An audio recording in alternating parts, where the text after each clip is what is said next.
We're completing every game ever made, and tonight is the work behind 100%. You know the deal. We don't want to do this, but we have to. It is part 2 of the grand finale of HAWKED. I never do a work behind 100% stream for a finale, but for this one we made an exception. Because it's grindy. It's a grindy finale. We have to do one more achievement. I like to do those type of grindy achievements in the middle and then leave the best for last. But for this one, I didn't really... For this HAWKED game, I didn't really structure the streams in that way because it was a little bit of a drag. So we just wanted to finish it anyway, really. Now it was the intention was to finish this game in the last stream, but I got really tired near the end of the stream, and then I was going for my evening dinner, and then I felt even more tired after, and I fell asleep on the couch. So came back, tried to go back for I did one more game, then I had to go off to work, and then to make matters even worse, my girlfriend shut down my broadcast accidentally. So that's why we are having another stream in the lineup. It's still considered the stream of yesterday, so we're gonna still see the pinball stream later today. But first things first, we complete HAWKED right now. So we're loading into a new match, so we're finding a rift, and we're going for that last achievement and get a nice sweet completion, because this is one of those completions that it will go into the book as being something I'm a little bit proud of. I'll be like pushing through something painful. It's always nice. So one achievement, and it's the 50 stuns. It was also that I just never expected that it would take that long. I really thought that during our normal playthrough we have done lots of stuns. We're gonna see an important answer now.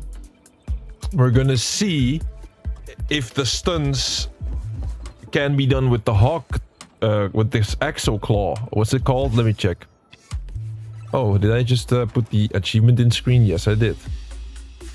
Oh no, title shift gear, cooldown is reduced, and when the cooldown is complete you swap to a random gear. Okay, that's good to know.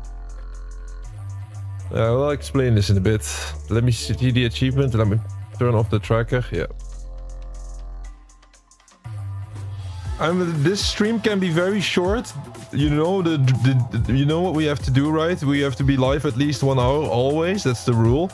But not in this case, because this is still part of the other stream. So it's just split in two now. So let's say I load into the match, I immediately pop the achievement. This can be the 10-minute streamer. Just saying. I'm not cheating the rules here. We stick by the rules that we made since the beginning. Alright, we're here right at a tower. We're still gonna do the same thing as last time.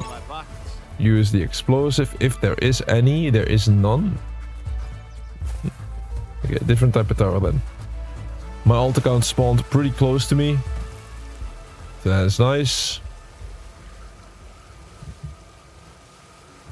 This is the end, guys. This is absolutely the end of this game, this journey. It's gonna end right here, right now. There's a tower.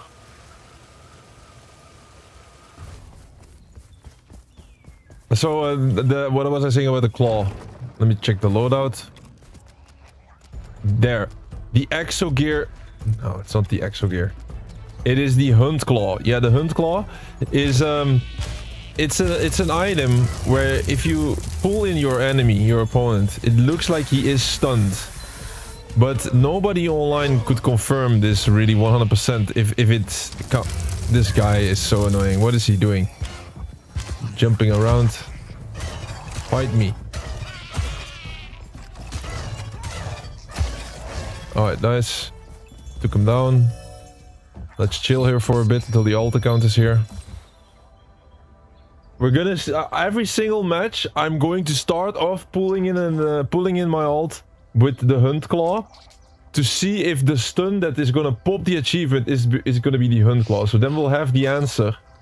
It will tell us that the hunt claw was an effective tool for stuns, and I can then confirm it. I could share it online, but I already have no time these days, so I'm not sure if I'm gonna make a little guide for that or some tips and tricks. I feel like I'm not getting a lot of tips and tricks. Are you try to do it yourself then? Oh.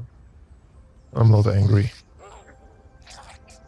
I'm waiting for my alt account to get over here. He's pretty close. So like I'm moving to control. Oh, I have 2 controllers here. Of my alt account. On the Xbox One, which is the game is running on 30 FPS. I don't like it. I don't like 30 FPS, guys. Luckily, on this game, what you're looking at is 60 FPS and it looks sweet. Just remind me that 30 FPS is not good, man.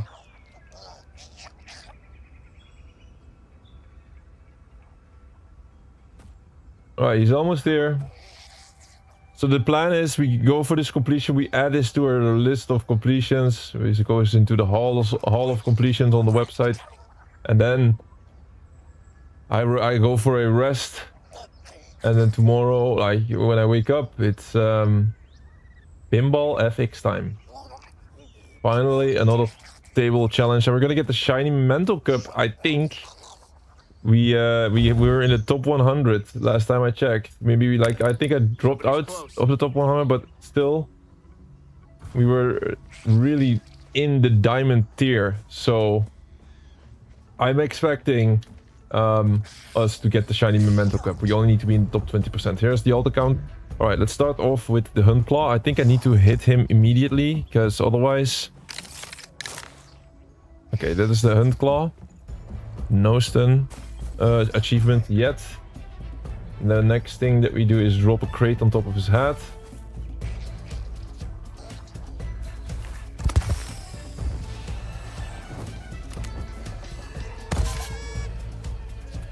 Very good. No stun whatsoever. No achievement of the stun yet. And the last thing we do is we explode him without him having a shield. That's it. Every method used and no stun. Somebody's close. We leave. New match. It was not 50.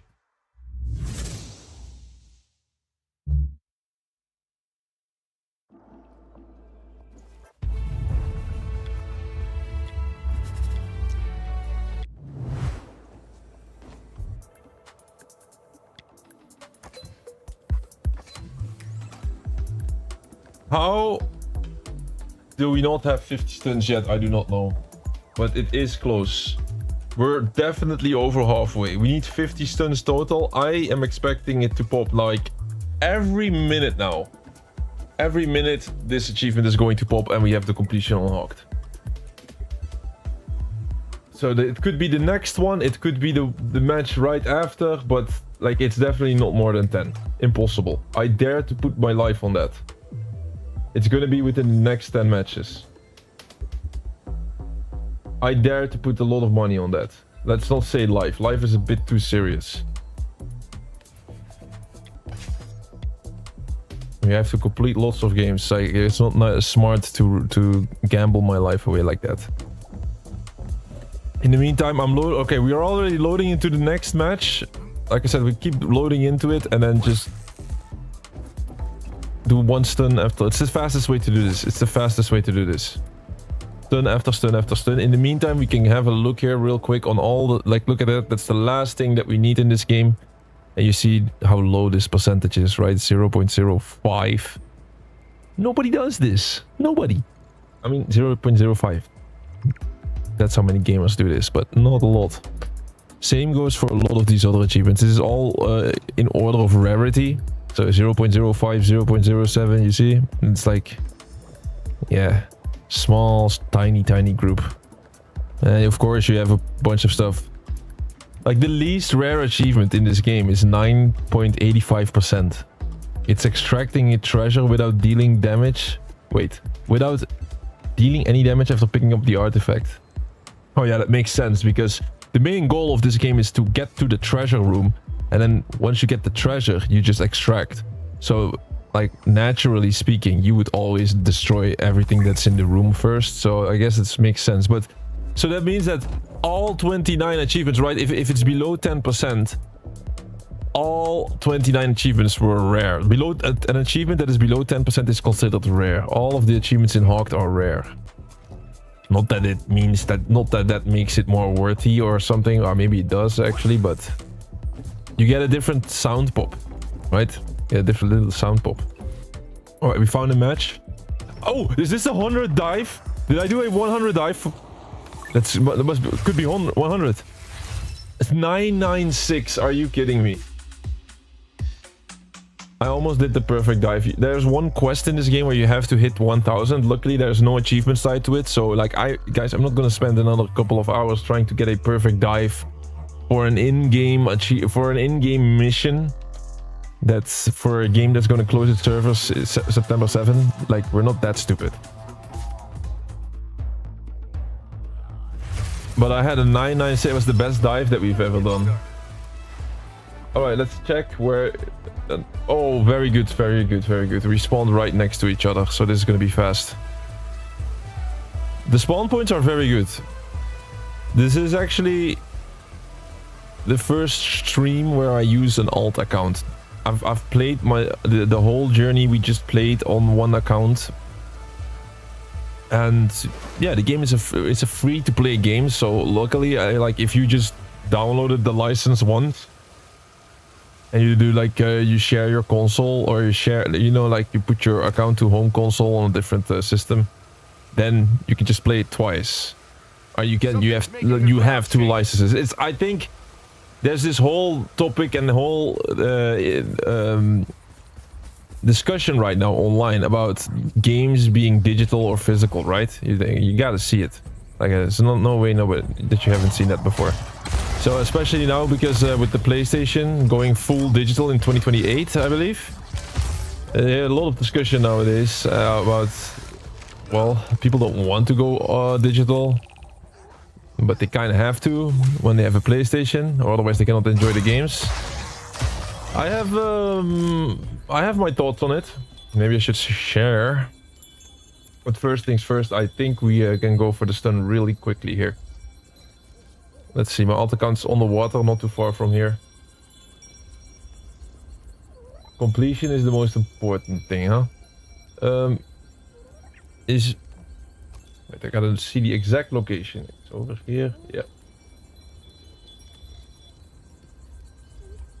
He's on the water. He'll come soon, maybe you see him.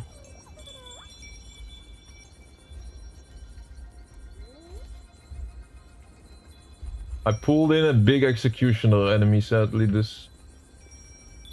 Wait, I marked the wrong location? No.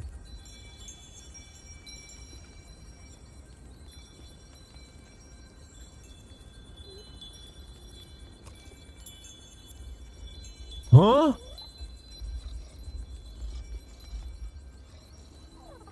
Oh wow, this is the first time it happened. I think we're in two different maps. No, we're not. Or maybe we are. Yeah. How do I confirm this? I think me and my bot are in a different lobby. In-game ID? No, I cannot really confirm this. I'm at the same spot, but I don't see my alt.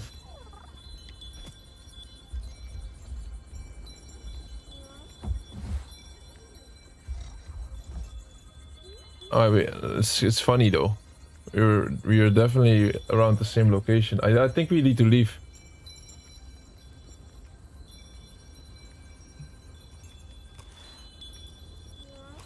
It's funny. We were on the same location, but the map looks entirely different on my other account. It's the first time it happened though. So we just leave the match. So about games being all digital and stuff, I'm not a fan of it. I'm not a fan of it. I kind of hate it. I have tons of digital games though. Like, you cannot go around it. So I have a lot of digital games. I would prefer all physical. I have to say though, like the amount of games that I currently have in the collection, if I had that physical, I need to have a small warehouse these days. So that would not be nice with the amount of space that we would need. But yeah, I would prefer physical. I gotta be honest, there's so many arcade games and like the small tiny indie games. Having all those physical, that's a bit too much maybe, but the fact that you can buy games digital and then they can hard delist it is, I absolutely hate that. So that means that you buy the game, they delist it. Oh, let me hang around with you guys. Look, this is the random stuff people do here. What am I seeing? Oof. Oof.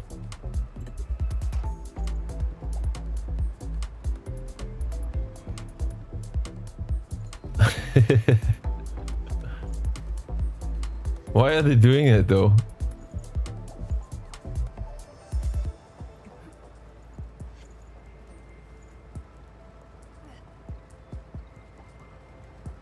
No, I should not do that.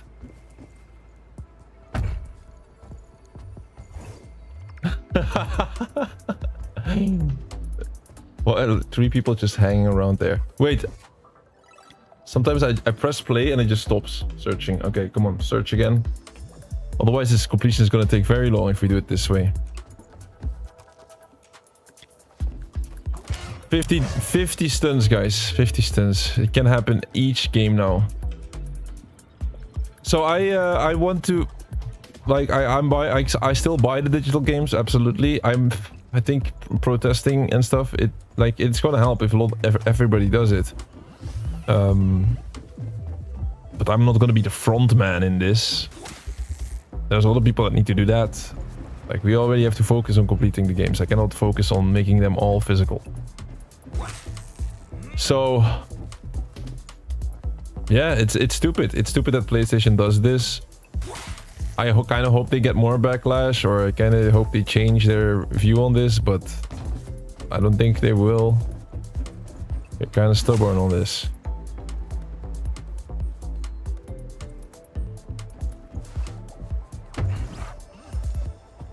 So yeah, the worst part about the digital games is they hard delist sometimes, which means you own the digital license of the game, but you cannot download it anymore. So if you remove it from your hard drive, you're toast. It's done. The game is gone forever.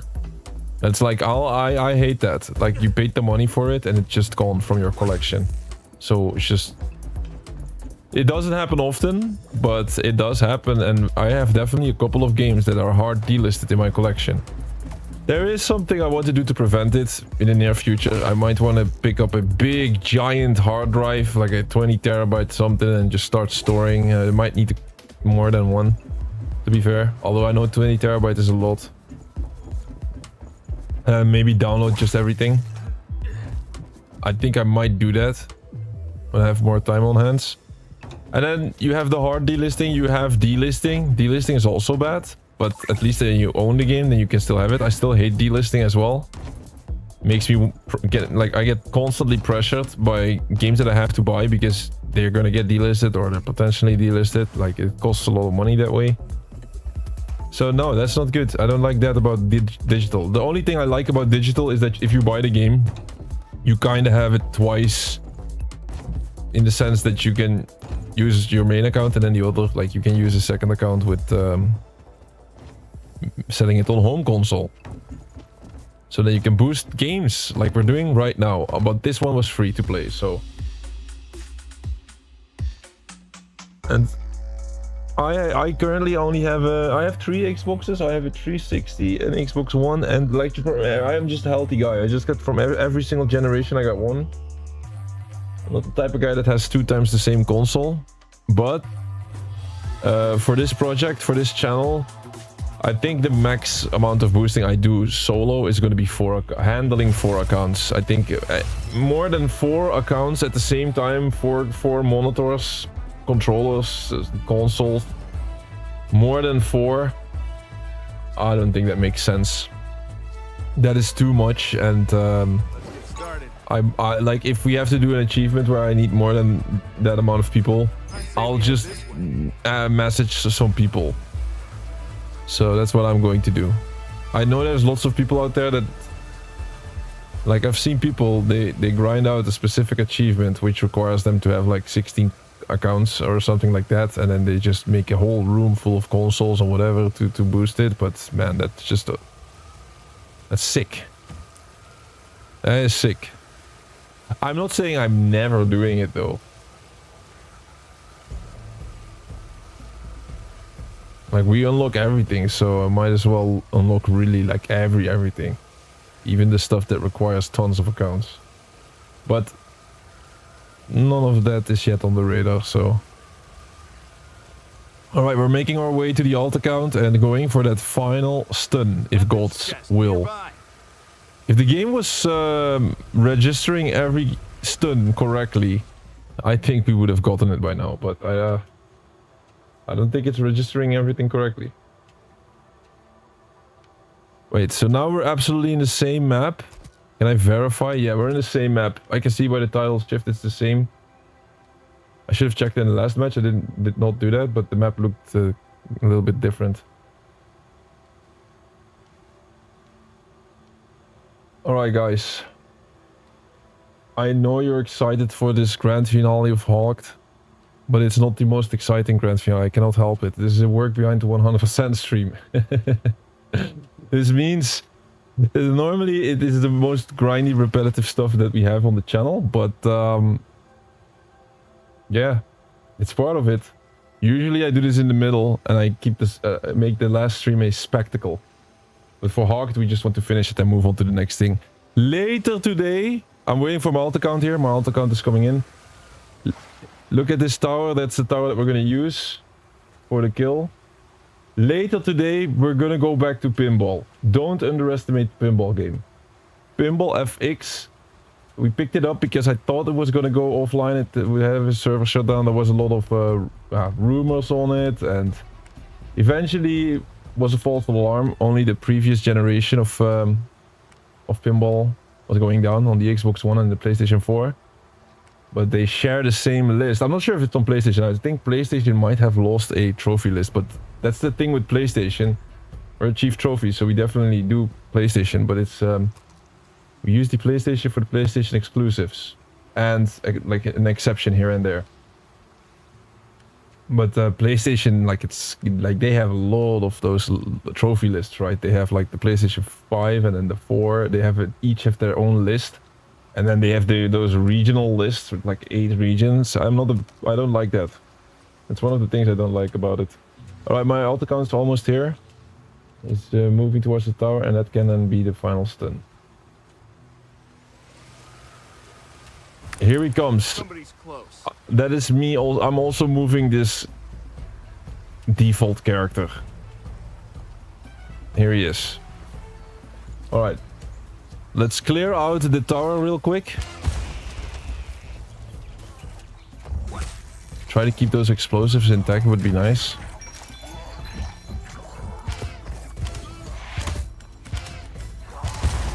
Oh, wow. It's because the enemies explode. It's the modifier that makes the enemies explode. All the crates are done. The explosive barrels are done. Is there one up here? No, they're all toast. But I don't think we need it. It's this little mystery that we don't know exactly what is causing the stuns. People say flare gun do. This thing should be a stun. Alright, the achievement did not pop. Now we do the flare gun. We have to drop it on top of his head. Move it in. Boom. It hits his head. Alright, so the achievement did not pop. I mean, you know, at this point, if you join the channel, you know what an achievement should look like, right? I think we leave out the session then.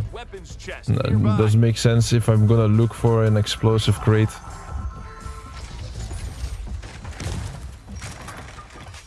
We leave. Normally when we would do something like this, it would make sense to put a counter in screen of the amount of times that we've already done it, right? But I started this completion journey on this game And we just played normal matches. We played normal matches. We did everything like you're supposed to do it. Doing all the quests. Having fun sometimes. And there was already a lot of stuff that I needed to track. So I didn't track the amount of stuns that I potentially had. Because there was also a lot of situations where I might have had a stun. Or it was like a little bit like a 50-50. What do I mark then? What do I even write down? So you see, I could not really do it like that. But I guarantee you, if you look on our channel and you see the first HAWKED stream, I was checking the list of achievements that you have in this game. And I was already saying right at the beginning, this stun achievement is potentially the biggest blocker or the biggest bottleneck of this completion. So I'm gonna start doing it right from the beginning. I have been doing stuns since game 1. That was my main focus, and still we do not have this achievement. Amazing. Guys, I don't know, like, listen, I don't want to sound rude or anything, but I don't know why you guys join with a lot of amount of people on this specific stream. We have so many good streams, so many, like we were playing DK Bonanza recently, doing the challenge cards, and it was a lot more silent. So this is not the best prime example of what Achieve Trophies is about. That's why I made the thumbnail a little bit less appealing. Like, it's intentionally less appealing, because you kind of know, like, this is the grind behind the completion. I would recommend you to join one of the other premium streams, though. The premium streams, I try to keep a premium pace. You see lots of different stuff. And you see definitely the stuff that makes us love the specific games. This one, I cannot help it. I gotta wait for the lobby and then load in. So we gotta wait until the lobby we load in, and we just go for that all. It's the fastest way to do this, I would say. Like yesterday, I tried to do it in a different way. I tried to go into the match and then find random renegades. And you know what happened? The Eclipsa boss spawned in and she sniped me from all over the place, and it was just impossible to get a environmental kill. So yes, we're live every single... Just know for a fact, we're live every single day. This is day 583 of the live streak. Every single day we've been completing games. Me being energized, tired, near death situation, but still we showed up every day. And completed lots of games. Over 100 completions. You can check our website, achievetrophies.com. And there we have a lot of pages. I made a lot of pages. Some of them are not finished, but the landing page I'm quite happy about. And the Hall of Completions is pretty accurate. So you see the Hall of Completions is like the first page. You can see all of the completions that we have done on stream as well. With the video link, I still need to add timestamps to all of the previous lives to make them a little bit easier to watch. Because now you see a lot of streams being an 8-hour or a 9-hour stream. And then you're going to ask yourself, like, where are the good parts, right? I get that, I get that. But hey, if it's your favorite game, then at least you have loads of content. Your favorite game, if we play that through it. It's not that I'm loading into a game and then just sitting around doing nothing. No, we're goal-oriented or oriented. We always try to play as efficient as possible. I think efficiency is very important. But we also try to enjoy the games that we play. So we try to enjoy those games. Sometimes there's like we had situations where there was not really an achievement or a challenge on the line, and we still went for it just out of respect for the game. I can give you the best example I can give you. Recently, Nintendo added an achievement / trophy system in their environment. Of course, I was really happy about that. I was waiting for that, like a leopard. I was waiting for the moment to jump on it, and it happened not too long ago. And it's a big thing. It's a big thing on this channel as well. Nintendo waited with this pretty much 20 years. I mean, that is how long Xbox has already been doing it. Xbox is of course was on the front foot. They did it for the first time ever with the achievement system on the 360. Not too long after PlayStation came in as well, they saw the value in it, and then Nintendo just waited 20 years, casually. for the moment to jump in. Now they jumped in, and we also jumped on top of it because it's a very important moment. I don't want to be the guy, hey, you're the Achieve Trophies guy. Did you do Nintendo? Because Nintendo is like kind of huge with that type of stuff. No, I did not do it. I'm not going to be that guy. So we jumped on the challenge system on Nintendo. We enjoyed it. We already are done with the retro side of things, which was very nice. Okay, it's like they can still improve some stuff on it, but hey man, it's their first shot at achievements, or they call it challenges. So let's give them some time, right? And I mean, we can at least play those top quality games. We finally have a reason to, like, I always had to avoid Nintendo because they did not have an achievement system. I cannot play for... I was still considering it, like playing a Nintendo game just for the in-game, like I tried and get an in-game completion. By the way, this is my alt account is ready. That was fast. Give us the stun. We want another completion. First things first, we hook him in. I would say that was a... Like, he has stars around him. It's still... I cannot find any confirmation online about if that is a valid way of stunning a target. This should be a valid stun. It's crazy that we still don't have 50. Okay, and then we explode him with the barrel. It's like 3 methods of stunning a target. Like, one of these should absolutely work. The best way to stun a target would be the stun grenade, but the stun grenades are the rarest thing ever. You just don't see stun grenades basically in this game, and you have to do 50. They made the stun achievement a little bit. They made it annoying because you can only stun a renegade once per match. So let's say I had a third account, I come in with 2 accounts, and then I stun one of them. And then let's say... Oh, no, that's not what I mean. Let's say I stun the same account twice. It doesn't work like that. You can only do it once per match. They made it more difficult. The developers were like, wait, we have an achievement for 50 stuns. What if the people jump in and they just throw all of these stun grenades and then they get it in one match? Would be good for us though, because then we would have the completion like yesterday, but or even earlier. But they prevented it with an extra rule, and the rule was only 1 stun per match.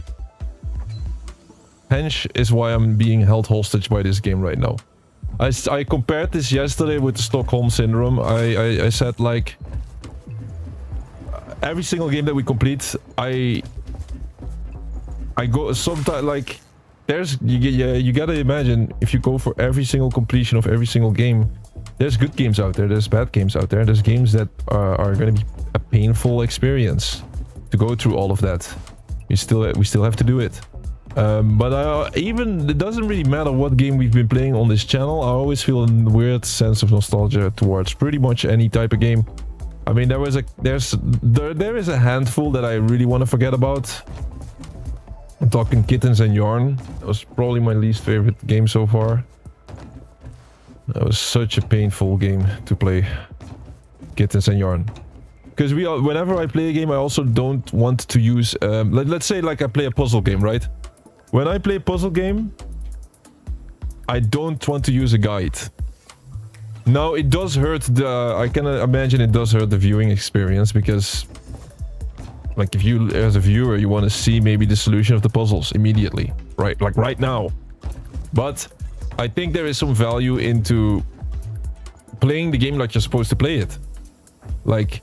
I still try to make it nice by, like, when I do a puzzle, then I speak out my thoughts loud, right? I just say like, hey, I'm struggling with this aspect of the puzzle right now. Hey, maybe we try this. Hey, maybe we try that.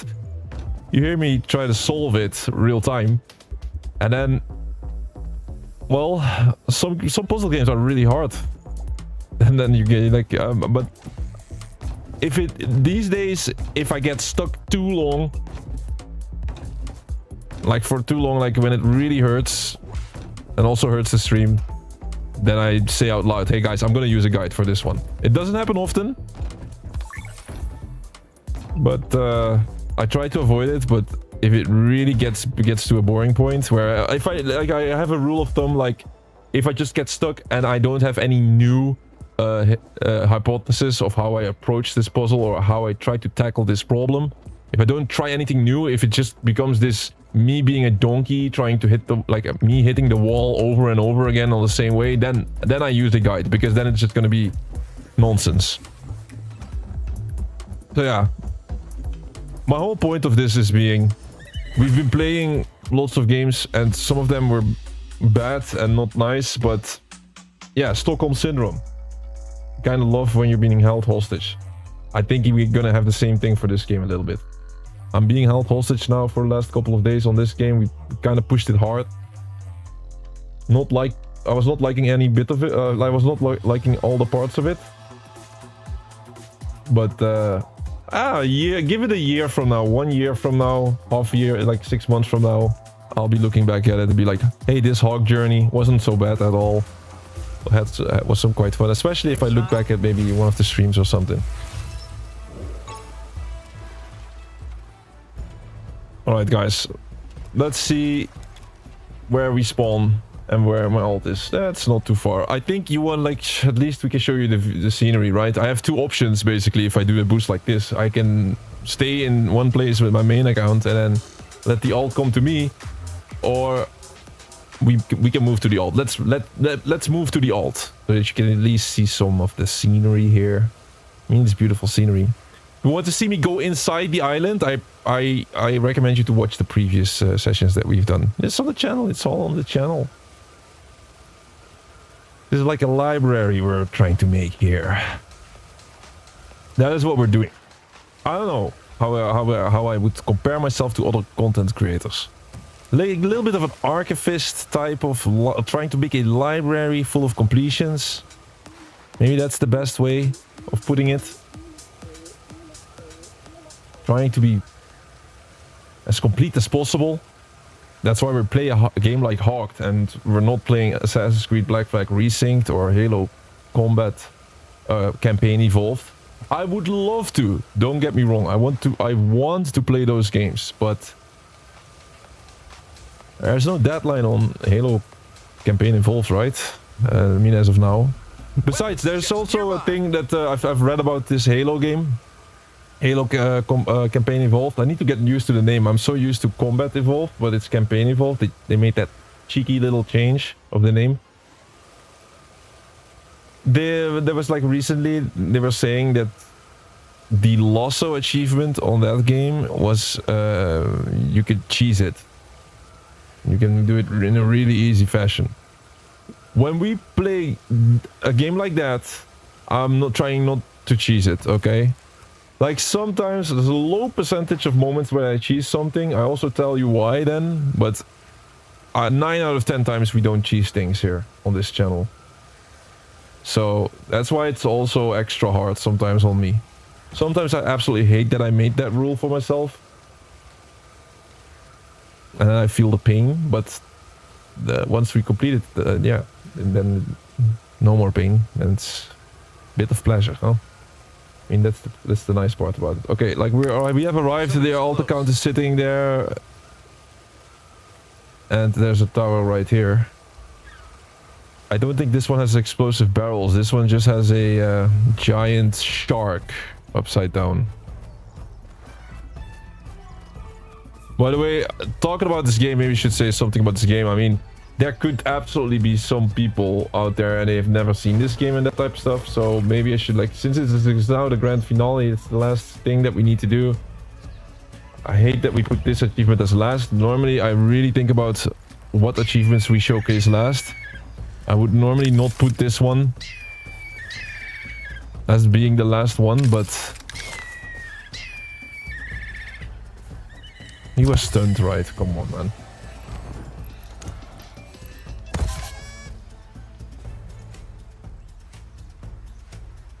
I'm starting to get worried, guys. I'm starting to get worried because we have done this a lot of times already. I'm just checking around if there's an explosive crate. We've done this a lot of times and for some reason it still hasn't popped. It cannot be that the X amount of people that I've seen online, that they were all talking bullcrap, right? They were not lying about the fact that you can get stuns with the flare crate and with that type of stuff. They were not lying. No, how could they? How could they? They were not lying. Let's just pretend they were not lying and we just focus and we just go on to the next one. Here, if you dance with her, you get a present. Apparently I have danced a bit. Here's the shuffle dance. Oh, we made her vanish. And then she gives you a bunch of items which are... yeah, these are not the best.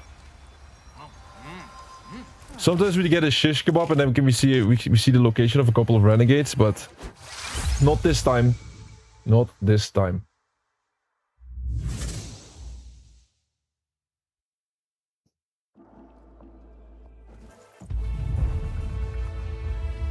So yeah, sometimes we cheese an achievement, but or a trophy, but it rarely happens, guys. It just rarely happens. Just know that.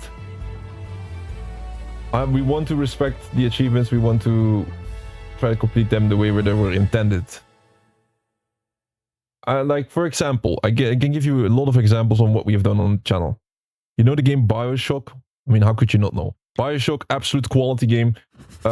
We started this and they have the brass balls achievement. The brass balls is basically complete the hard difficulty in BioShock. There's a cheese method to this. Absolutely. I guess lots of people use that method. What they do is they just play the game on medium. Maybe they even play it on easy. I'm not sure if BioShock has easy. It might be medium or easy. Yeah. But they play the game and then they get to the final boss. And then just before they do the final hit, they press start and they switch it to hard difficulty. Boom, hard difficulty achievement in the bag. Like, we didn't do that. On the channel, we started a new playthrough from the beginning on hard difficulty. And then it takes more time to complete. Of course, it's going to take more time. I'm going to die a couple of times. It's hard mode. But it is what the achievement was made for. So... and sometimes when it makes sense to skip something, at the end of the day, it's a bit subjective. It's not completely black or white, you know. It's not like I'm never ever going to do a cheese method, like ever. If I say that now, then it's gonna bite me in the butt like real bad in some game, and then I might need to have to play that game for weeks on end on the stream, and it's gonna destroy whatever we build up on the channel. So we're not gonna do that, guys. Oh, I was on the board and now I'm not. I mean... let's see how much experience she got.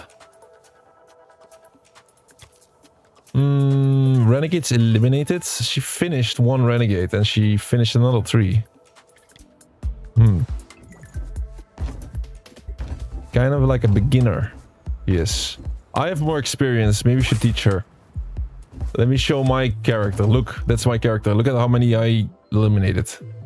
19. That's it in one game.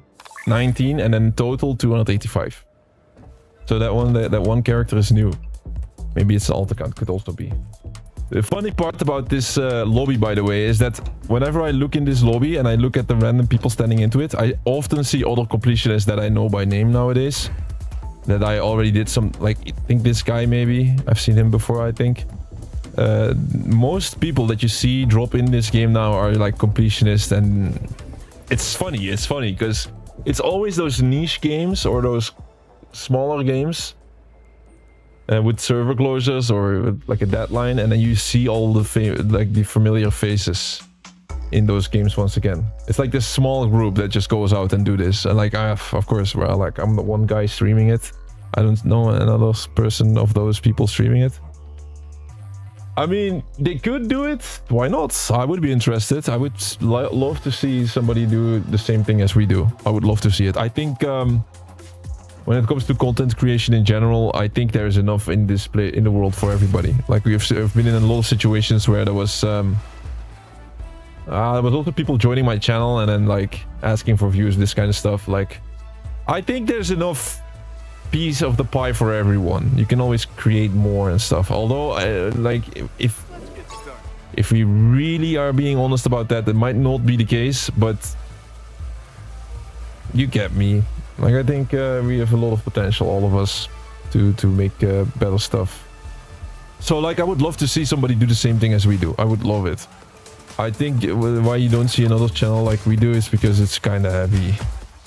I don't have a life anymore behind this channel, man. Like, it soaks up all the time I have, pretty much. It's like I said yesterday, it's like a social experiment almost at this point.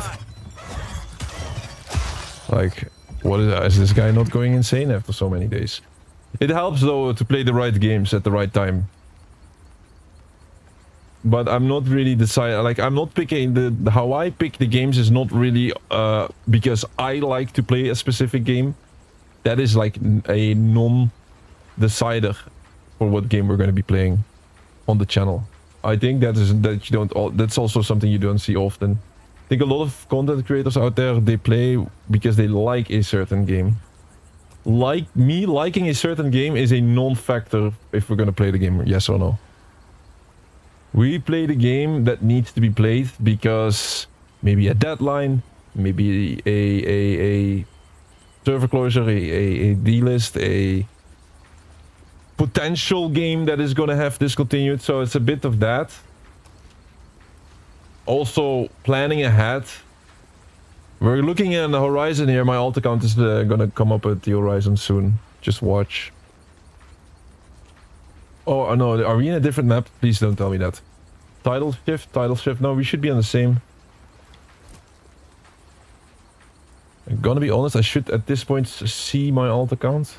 Maybe he's gonna come up soon. Yeah, there he is. He all popped up out of a sudden. You see it? Somebody's close. So on this channel, we don't play the games that we want to play. Or at least I want to play. Sometimes I listen to one of the viewers. Of course, I listen to you guys, be like, yo, you want to see this? Okay, then I'll take note of it. And whenever we have the room or the time for it, we can do it. But for me personally, I do not care what we play. I play what we need to play. Oh, please. Let this end with these stunts, guys. Let this end. How is it still not 50? Oh, no, I don't want to kill him, actually. Wait, is he gonna die from 86? No. I took risk there. It's still not 50? Cannot believe this at this point.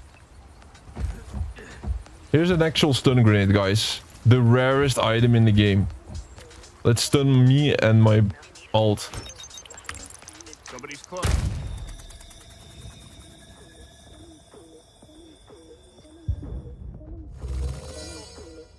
Oh.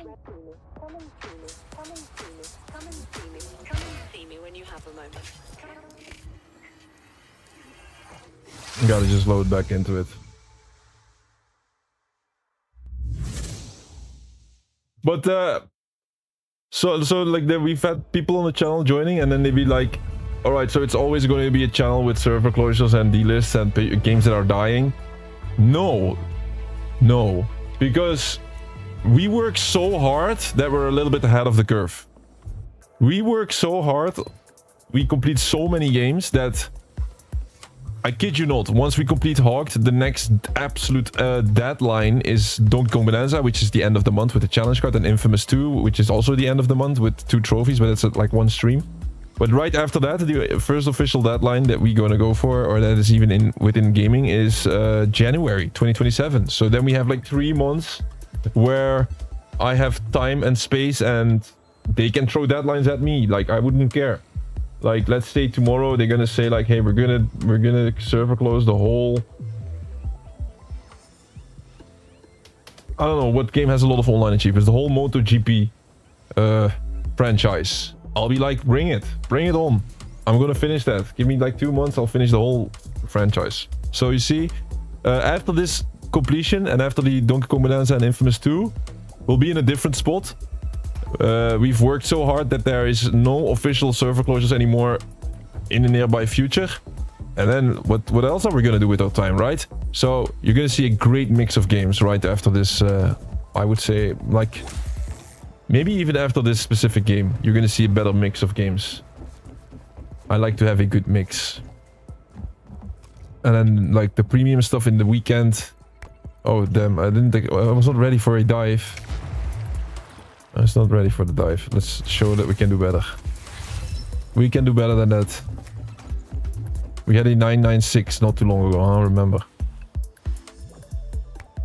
Oh, this is also good, but it's lower than 996, right? You have to be right in the middle. It says good even. Wow, it's really low then. 875. It's going fast, in my defense. Look, it's really fast. It's 885 again, I think. 768. We're regressing. Come on, man. It's nice, but it's not in the middle. Right? You have to... Like, what is the middle on that thing? It's a T? 996. Oh, that's the best I've ever hit. 996, but still not in the middle. We're getting really distracted in this game all the time, by the way. Is this closer to the middle? No, I think we have to hit the T. Yeah, this is good. Oh. 891. So, I'll show, but I only have a couple of seconds to do this. Because we're gonna load into the match. Right, we're still searching. We have to hit the T. You see this? Press A to jump. Oh. I think if we hit the T from 2, it's a perfect. But then, yeah, knowing what to do and then the actual execution is 2 different things. Let me try one more time. I think we have time for one extra attempt. Such baloney. A81.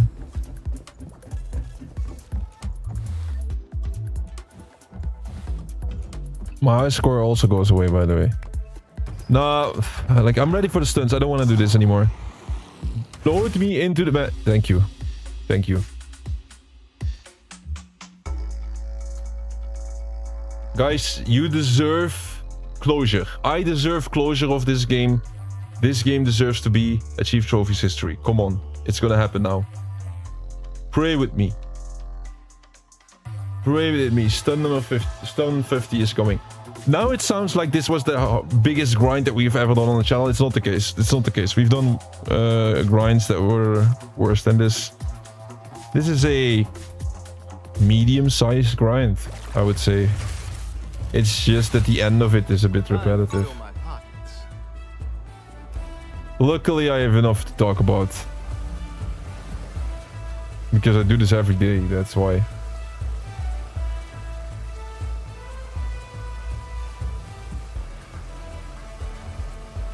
Alright, the alt is really close. Once again. That is absolutely helpful because let's imagine that the alt account would spawn on the other side of the map. You know, this is a big map. This game has a big map. Look at this.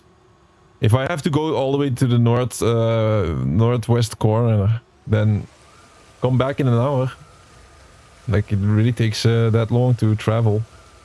So luckily, the spawns are super forgiving and we always spawn together. What about this game? They have three factions, or like, no. They have 3 types of enemies. The Disciple Kingdom, the Corrupted Heartland, and the Vector. Something about the Vector. They have 3 playlists with, like, each enemy type has its own playlist. But I gotta be honest, it's like a level, like, they also are getting more difficult. So the first group of enemies is the Disciple. The Disciple Kingdoms are like dinos. It's actually these enemies. Those are the first enemy that you see in this game. And they're the easiest to deal with. And I found them the most fun to play against. The other enemies, it's just like... They look nice. All of the enemies look nice. But they're not fun to play against, all of them. So you also have the Vector, which is the second group of enemies. Those are like cyborgs. By the way, I gave every single enemy his own stream. You can check it on our channel. The Vector enemies.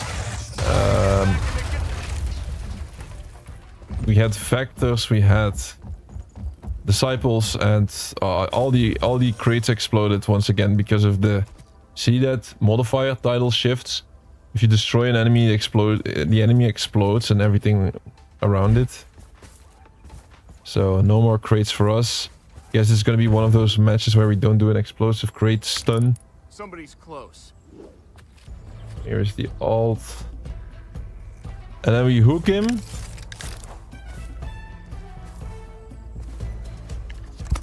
This is impossible, guys.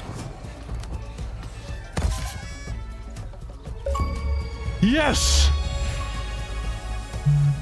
Stunted on him. That's number 50. And another completion added to the journey. We are almost an hour into this.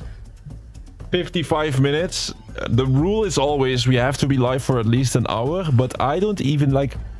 We are that kind of a guy. I don't even consider this being an official stream of the day. This stream still is part of that last stream of yesterday. Because I fell asleep. I fell asleep and then I had to go to work. And then I came back from work. I just came back from work. And I loaded up this game. I started the stream to finish things off. So this is still considered the stream of yesterday. So the game is completed, guys. We did it. We did the last achievement. The stun HAWKED is... It's done. It's done. Release me of this game. Finally. Oh. Now it sounds like it was terrible, but the game, like, I'm gonna give a proper review of this game. My humble opinion on it. I think I am allowed to have an opinion after going through all of this, right? Okay, that's gonna say like that. This is Exile.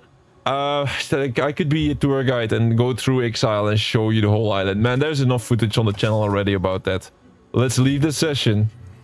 Thank you so much, Alt Account, for helping us out there. You were a great target, and we confirmed it. The main reason why this took this long is because the Exo Claw is not a viable way to stun a target. We just got that confirmed. I tried to hook him in with the Exo Claw against a tree. That was a solid way of stunning, and the achievement did not pop. I think the Exo Claw, it doesn't work. It could also be that there was a kind of a delay on the achievement pop, but let's just think about, like, that would be unlikely. It is still possible that it was an achievement, that the achievement popped a little late, but there's a high probability that the Exo Claw is just not functional like you would want it to. And I did a lot of stunts with the Hunt Claw. And some people were saying that the Hunt Claw was a good tool to use. And look at the description of this Hunt Claw. Aim and let the Hunt Claw pull yourself to an ally or foe within 20 meters. Hold to pull a target towards you. Hunt Claw disorients a target for up to 3 seconds based on the pull distance. If a target cannot be pulled, disorientation duration will be maximum. And like the achievement that we unlocked, by the way, look at the sweet 100% completion. Thank you. Like they always give nice work. You've unlocked all the achievements for this game. Yes, we did that. There it is. Stunted on them achievement. 1 day after the rest of that bunch that we did yesterday. But that's because, like I said, I fell asleep and then I had to go to work. And now it's look at my timing. It's 9 o'clock in the morning here. It's 9 o'clock in the morning where I live. That's how dedicated we are. First thing in the morning, grab a cup of coffee and just go for it. So, you see the description of the achievement. It's saying stun or disorient 50 renegades. Now, disorient is... Disorient, right? It's or. It's or. Stun or disorient. And it's saying the same thing on the Exo Claw, Hunt Claw. The Exo Gear. So it's a lie. This thing is lying. It's not counting for the stuns. I've been doing a lot of these. That's the main reason why it took a lot of time to get this to pop. Eventually, what made the stun achievement pop was the flare gun method. Yes, dropping a crate on top of his head. I've read a little bit more confirmation on this one, so I kind of had I put my trust into this one a little bit more than in the other method. But I found when I did the flare gun, I found that I didn't see any stars or anything that would make me think I'm disoriented on my alt account, even if I was looking at the screen. So I was like, is this really working? But yes, it is working. So thank you, Flare Gun, for being functional. Otherwise, this would have taken a lot longer. So we're gonna say goodbye to this game, right? Yes, we're gonna absolutely say goodbye. We have done tons of completion on this channel. I like to make a nice show of it, right? I like what we always do with any type of game. We start off the game. We do a nice beginning of, like, we do a nice first stream of the game. We try to get into the game. We try to go for full mastery, try to get good at the game as well. And then try to show every single bit and piece of it, huh? That's what we do here. And then a lot of games, if you go for completions in games, a lot of games, they have, like, they have a grindy part in it. Something that is repetitive and grindy. It's not the best to watch. Only if you want to just come for me. That would be nice if you just join the channel for me. But if you're here for the game and then that repetitive part, it's the part that everybody wants to avoid. It's the part, you know it. You know the drill. Like, not a lot of people like it. But a lot of games, they have that repetitive stuff. I like to put that repetitive stuff in the middle. Right? In the middle, to like... Then it's like one of these chapters just within the stream. And then we like to end the stream in a really nice way in giving the game an honorable ending. We're not really doing that with this game, right? Like, it's just because I have done how many streams on HAWKED now? Maybe we did this completion within 5 to 6 streams, I would say. So we did this completion in 5 to 6 streams. Long streams though, 10 to 12 hours sometimes. 5 to 6 streams. Unlocked all of the quests ourselves, unlocked all of the weapons ourselves. We didn't get any help. We didn't get any... we didn't ask for any high-level character to drop all the weapons, that type of stuff. But it was such a drag, and it was so... it was annoying to do. So I decided... I just want to get it over with. I just want to finish the game now. And I don't even care in what order. So that's when I made this decision like 2 to 3 streams ago.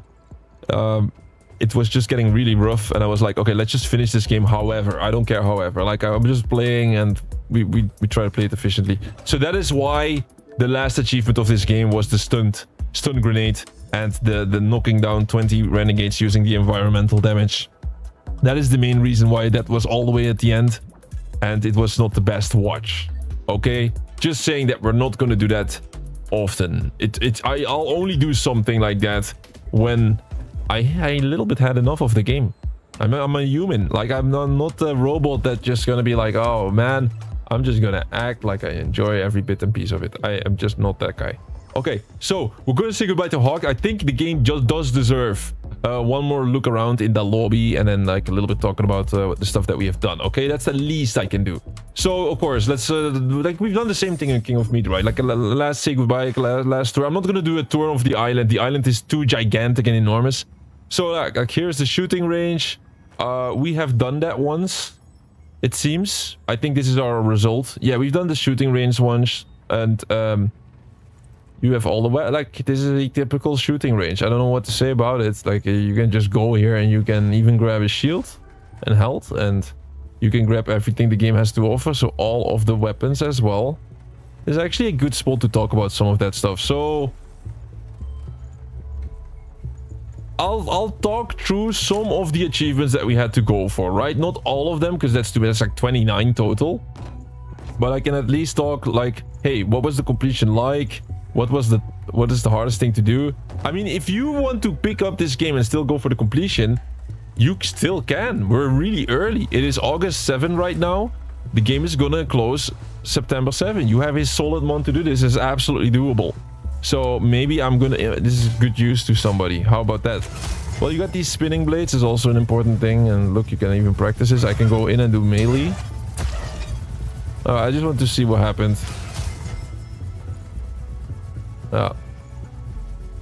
So I would say if you play this game, I'm gonna do a proper roadmap at the very end, right? But just saying about the weapons, one of the biggest time investments that you have for this game is unlocking all of the weapons or getting your hands on all of the weapons, because some weapons you can find in a chest, for example. You need all the weapons for this achievement. It's called Man in Black. It's a very... It's a difficult achievement. 0.10% of people got this. And there's also some luck involved. Right there is RNG. You need to get a weapon from its chest. Like, you can get really unlucky and not hit the weapon. There is also some cheese methods to this game. I'll also call out the cheese method. Like, all I want is people to get more completions and be happy about it. Like, you don't have to be like me and then try to unlock everything yourself. If you want to use the cheese method, I'll just give it to you. So the cheese method is that you go to somebody like me that has completed the game and unlocked everything, and you ask him, hey man, can you drop all of those weapons for me? It load into the game with me together and drop all of the weapons. Boom, you got all the weapons. Okay, you still have to kill those renegades, but if somebody wants to take their time out of their day to help you with that, and then he has like a high rank or he has ranked up, got all the guns, then that is absolutely the fastest way to do it. We did not do that. We played the game fully, and it was that we had to see all of these guns. We had to get a kill on a renegade with all of these guns. Yes, all of them. All of them. And some of them were harder to get than others in different ways. So I would recommend what you would need to do in this game is you need to keep a list. Just get a list online with all the weapons. And then every single time you take down a renegade with one of those weapons, you remove that from the list. Right? It's simple. It's like that.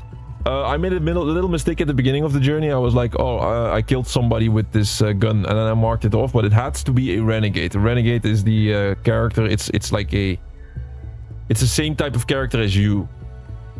But like in every single match, you'll at least see 1 to 2 groups of renegades.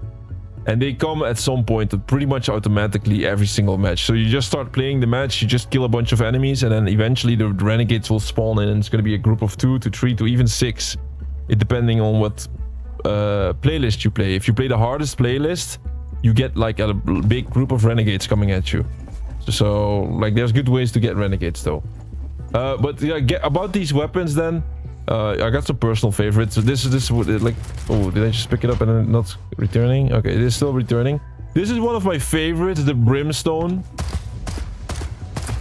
This was one of my favorite weapons. It's like a shotgun pistol, efficient ammo, but it has a really high damage output. So if you want a good weapon, I think brimstone is really good. I had a corrupted brimstone. It has been in my playthrough, has been one of my favorite weapons. Let's see some other noteworthy stuff. So the dark spark, not really. Like also when it comes to an important weapon that is hard to get, right? Like these are all easy. You can get them pretty fast in the game. These are also not good weapons, I would say. The solar flare is a very special weapon. Let me test it. Yeah, so this weapon is a hard to get weapon. It's look, you shoot it. I gotta be careful. I think this solar flare, you get this from the grill agent. There's 2 weapons that look a little bit similar though, or 1 weapon that looks a little bit similar. I have to be careful that I'm not confusing the ones. So this is solar flare, and this is the supernova, and this is the pulsar. Oh no, this is the one from the grill agent. This is the one from the grill agent. The solar flare gun. You know what? The least thing I could do is check real quick these weapons, right?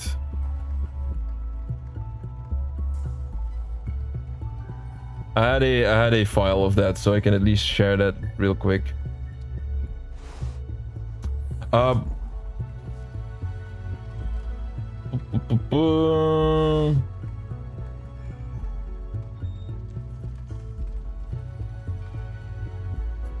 Well, let me just continue for now.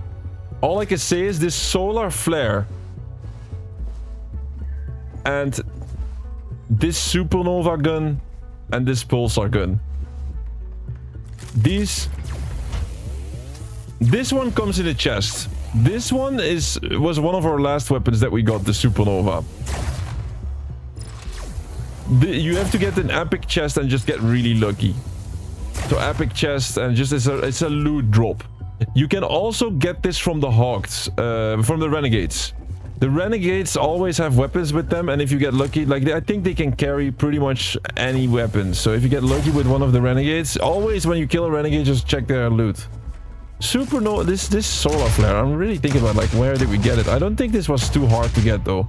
Is this the weapon of Bodhi, I believe? So Bodhi is one of those characters.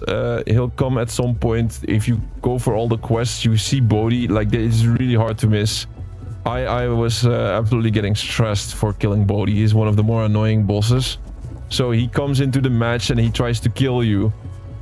And then, if like I've said a lot about this guy, and you gotta pressure him a lot, because if you don't pressure him enough, he vanishes and he just teleports off the map, and that is your window of opportunity is really small on this guy. So I think this is Bodhi's weapon. So like the maps, they have like, there's around 5 bosses in the map that can randomly spawn pretty much, and each one of them has a unique weapon. So I think this is the one of Bodhi. This is absolutely the one of the Grail agent. Now, how to make him spawn, I would just recommend you to check online, really. But this is definitely the weapon of the Grail agent. Also a really tough enemy to deal with. During our playthrough on the stream, we destroyed all the bosses multiple times. And I also got cooked by some of these bosses multiple times. So, yeah, it's not easy to do that. You need good weapon damage output and all that stuff. So, just saying, these like purple weapons that you see, just try to get them from the renegades or those special bosses, pretty much. And then this one, the Supernova, that is an epic drop. I think I got mine from a chest. I'm not entirely sure about that. So on to the next set of weapons here. Wait, was there any good one? Yeah, so the best weapon of this bunch, this one is actually kind of bad. It looks good. I have to say though, I didn't tackle a real boss with it. Maybe it's good damage output on a single target. This was a great weapon, this one. It doesn't look that impressive, but it does crazy amount of damage and spreads around. So this is great. This is absolute top weapon. I think this solar flare was decent. From these one of the best weapons that I had was this one, actually, the Muldoon. You would say, really, the Muldoon? Yes, the Muldoon, but you gotta get a corrupted version, which is the highest version. That was one of the highest damage output. This looks normal shotgun, but if you get a corrupted version of this weapon, it's like absolutely insane.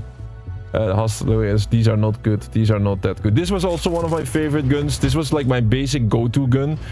You can get it pretty cheaply. Eventually, like, you have to level up, of course. You have to level up those factions a little bit. There's 3 factions in the game. But you get this one pretty early on. And this is my favorite weapon. This was the weapon that I used the most during the playthrough. You shoot and it just explodes. So it's great for groups of enemies. Like most enemies that you see are in a small group. You shoot it from long distance. It doesn't matter. Distance doesn't matter. Just, I should shoot it on the targets, right? I mean, these are targets. So standing here for a reason. So you shoot the target and then all around is going to be like an explosion. Now you don't really see it. I don't know why it's not showing like that. But you see the distance on this as well, by the way? See? It's crazy. So you can even go for the furthest one, 100 meters far. Boom, we hit it. There's a little drop off, but then it has an explosion and it just deals damage around anybody, really. So this was my favorite weapon. I kept picking that one up. And then next to it, I always used a SMG, and specifically, I would recommend if you go for 2 weapons, your first one go for the Neo Geo, and the second one you should always go for a weapon with that energy ammo. The main reason is you shoot this. Of course, this one you have to reload, right? And it takes a while to reload. But you can shoot this one and then you can switch with this. This one does crazy damage. It's also one of my favorite weapons.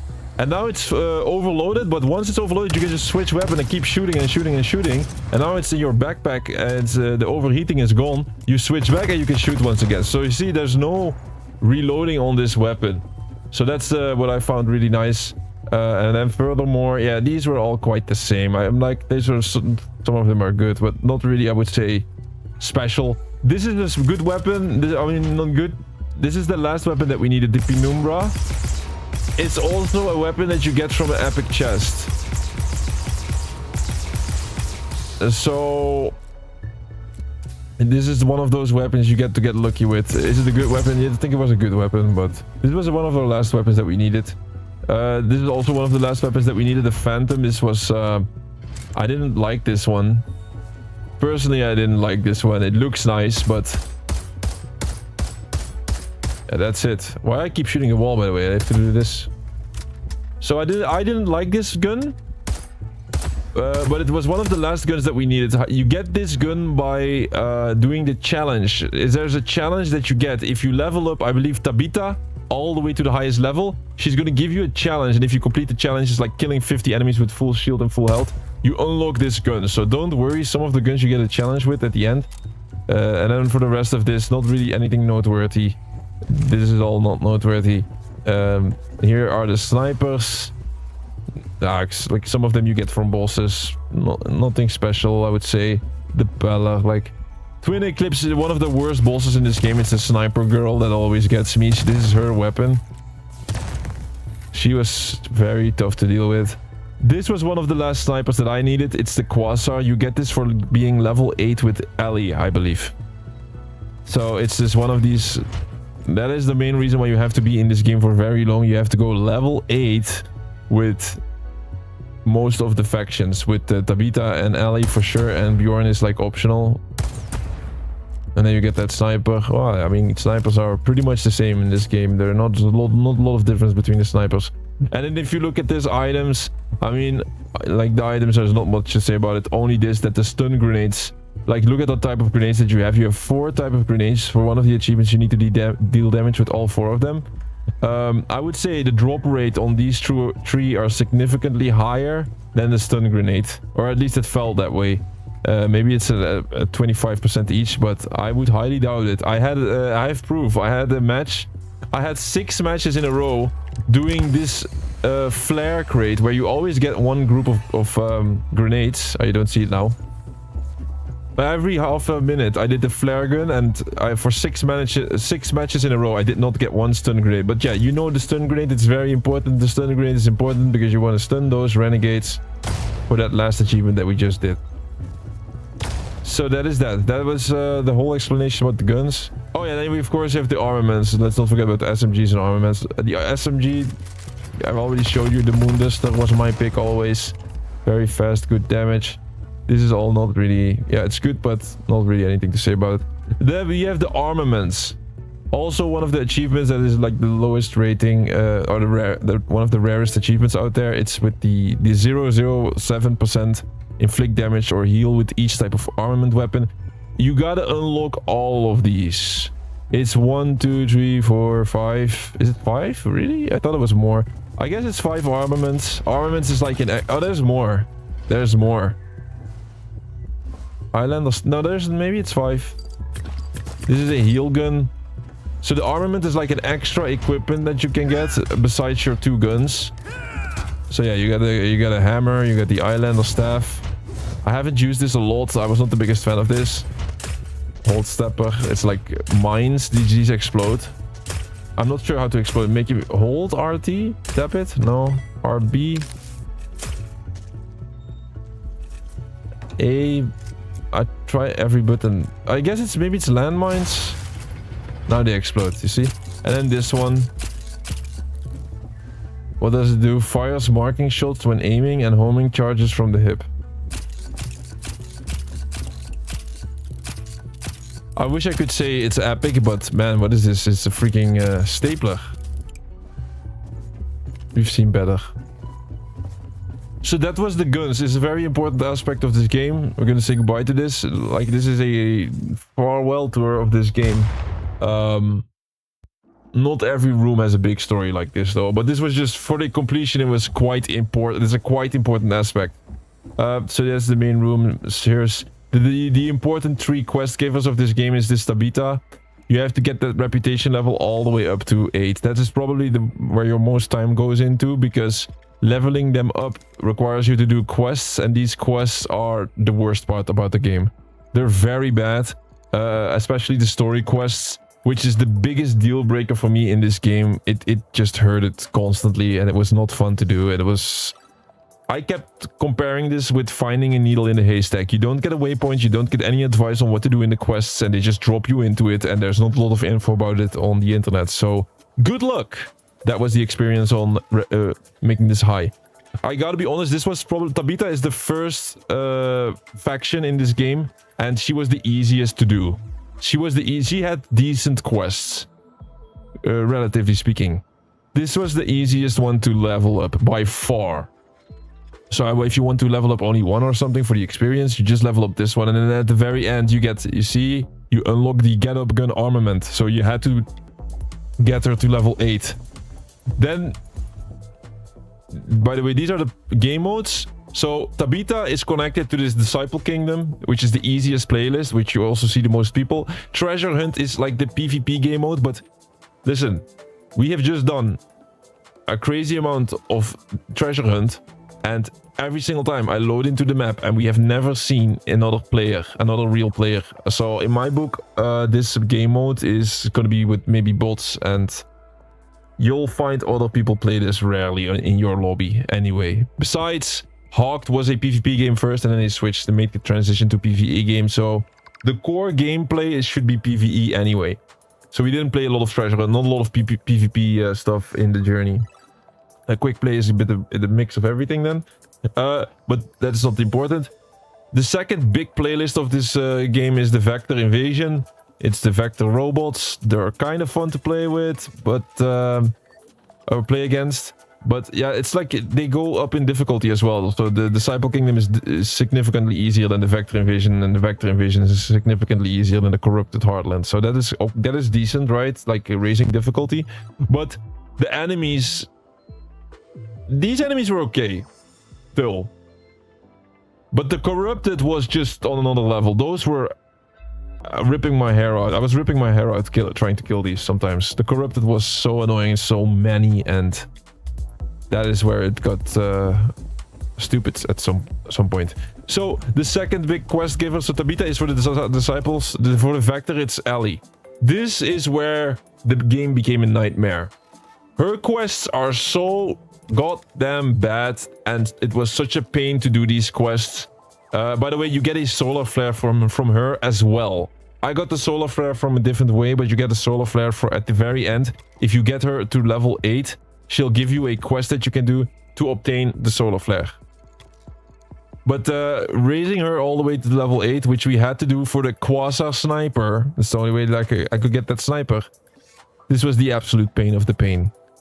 I hated all of these quests. It was so bad. Especially the first half, and then the second half was a little bit better, but it was still very bad. And then also still really bad, but not as bad as Ellie. It's Bjorn. Bjorn is the last quest giver. He's from the Corrupted. I think his first 3 quests were absolute pain in the ass, and then the last couple of quests were better. And that's the only character that we didn't level up all the way, which I hope like we're not missing out on some crazy story quest with a lot of cinematics, because the onboarding here, there's a quest Braving the Storm for reaching reputation level with all 3 characters to level 8. We miss Bjorn, but I'm not gonna do another 2-3 hours of gameplay simply to do that. I'm not expecting a crazy cinematic ending of the game or something. If I'm wrong about that, then so be it. I have to play too many games, and not every game can have the full treatment where I play every single pixel of it. Is that everything the game has? Yeah, fuck it. This is like I could go fast over this. Like, you get the store and you get skins. I'm not gonna go through all of that. You know, it's typical. You see it in every single game. Store skins and whatnot. They're fun, they're cute, they're nice, and they want you to buy it. It is fine. I mean, don't buy it, guys. Just don't buy that stuff. You see what they do? They close the servers after 2 years. I'm not sure if this developer gives back your money. Some of them do, but don't buy skins and stuff. They all try to make the live service game, and then they bail out if it's not working. I bought the battle pass with the in-game currency. The battle pass, you know, I don't have to explain battle passes, right? They're everywhere these days, and then you get this type of stuff. I mean, it has to be in the game. I get it. Yeah, it has to be in the game. By the way, you have the grill plus. It's in the top left corner. You see grill plus is not active. It's like a temporary, like a boost that you can do. You get more XP, you get more coins out of your matches. Right now, they have made it unavailable for you to buy in-game currency, which is kind of fair enough. Fair enough. They're going to close the server, so they don't want you to spend money on the game anymore. But it also can make the completion a little bit slower. But luckily, if you start up the game for the first time, you get a 3-day trial with the Grail Plus, which is going to make the completion a little bit faster. And then there's also another way to get a week of Grail Plus by buying that for 200,000 Hawked coins. But even at the end of the game, I did not have the amount of Hawked coins for that. So still, Grail Plus is a little bit of an advantage. There's just 2 more things I want to show. The last one is very important. So this guy is really important. There were people reporting that they got blocked out of the completion. So if you played this game a long time ago and you have let's say, I'm not sure the exact amount of time, but there has been reports of people that started this game 2 years ago. And within that time frame, they updated the game a couple of times. If you started the game 2 years ago and you start the game again now to go for the completion, this robot will be unavailable to you and you cannot complete the game anymore.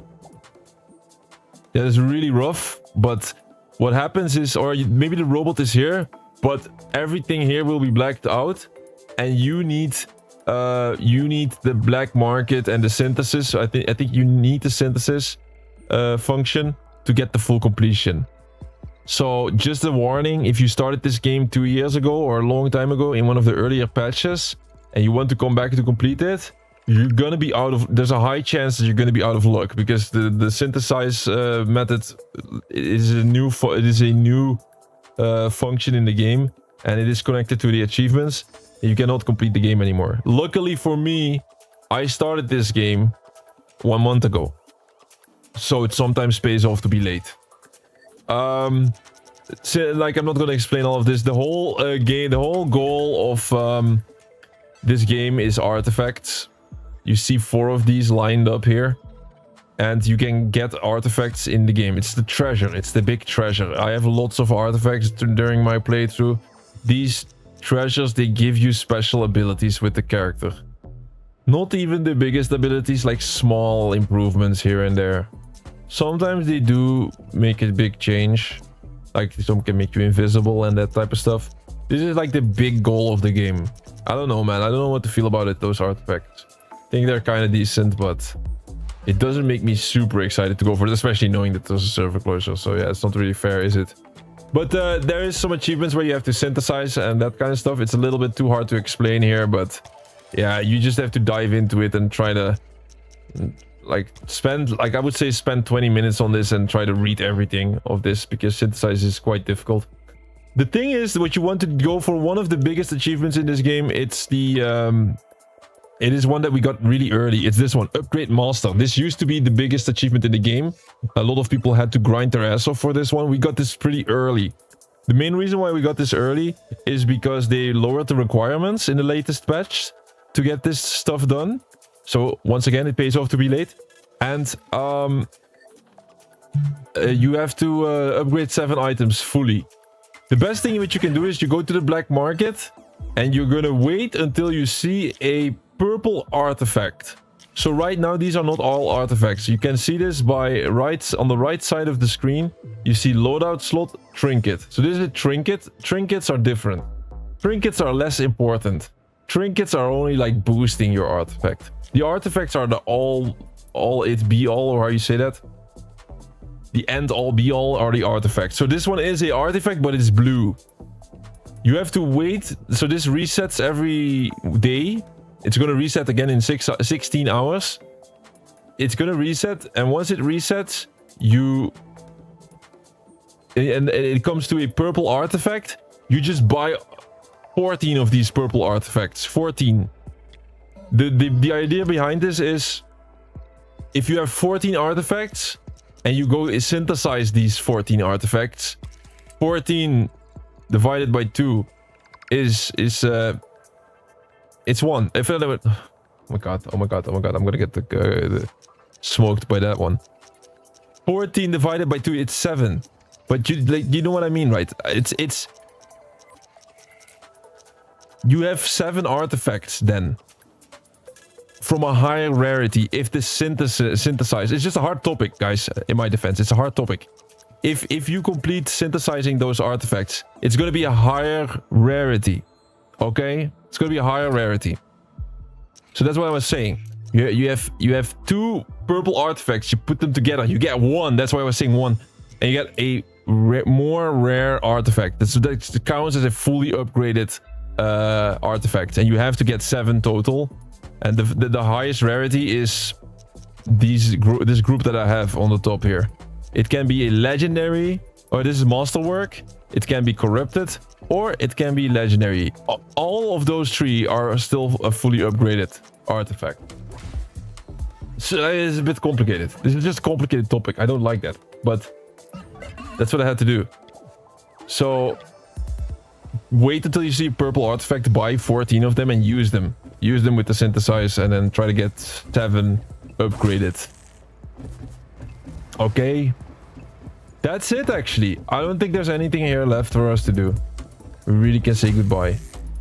This game held me so long hostage that I'm like in doubt right now. I'm like, can we really leave? Can we really leave? You can also go up here and then do that stuff. Also, one of the achievements did not pop on screen. You know which one? The one in the lobby where I have to dance.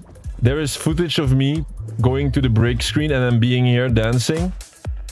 And apparently, like, there's one achievement where you have to then dance with a group of 4 people.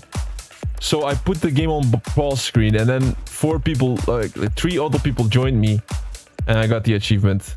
I came back and I had the achievement. So that's the only one that we missed. That's the last thing this game had to offer. We're gonna say goodbye to this. Bye bye bye. And then we have the locker room. It's where you actually started this whole journey. You start in this locker room and we're gonna end it. This is my room. I hope you like it. I'd had absolutely nothing to do with the design, sadly. But yeah, I like it. Here's the tutorial. The loadout screen is just where you basically, I can press start as well to go into the loadout, but it's a loadout screen. Custom, it's just the start menu. This is just a start. It's just nice being there. You can revisit the tutorial though, whoever wants that. So that is that. That was our Hawk journey. I know I already explained most of the achievements here by walking through them and stuff, but we still have to see the actual achievement screen, right? So goodbye, Hawked. Maybe I'm gonna miss you at some point, but it's gonna take a while before I'm gonna miss you. I don't want to set the world on fire. All right. Glorious completion. We've done it. Looking back at this whole experience, it is not my proudest completion. It's not my proudest one. I don't think I showcased the game in the best possible way. In some games, I really did think I did my best, and it was. I'm proud of it. This one, especially how we ended it and stuff, and with that repetitiveness, and yeah, just I don't know. Especially that part. I think only that part could have done better. But it's okay. It's fine. The end result counts the most. We have the completion. And I'm still going to do this like a little guide on how to complete the achievements, right? I kind of did it already, but this one is going to be a bit faster. And I'm going to just talk through it. And then at the end of it, I'm going to give my opinion on the game. And then that's it.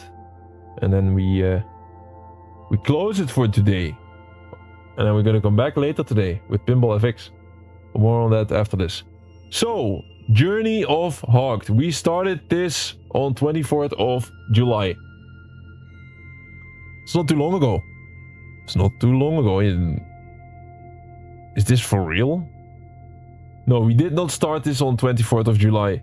We started this earlier, but the first stream I only had time to do the tutorial and then I left the game. So like the very first Hawk stream was actually earlier.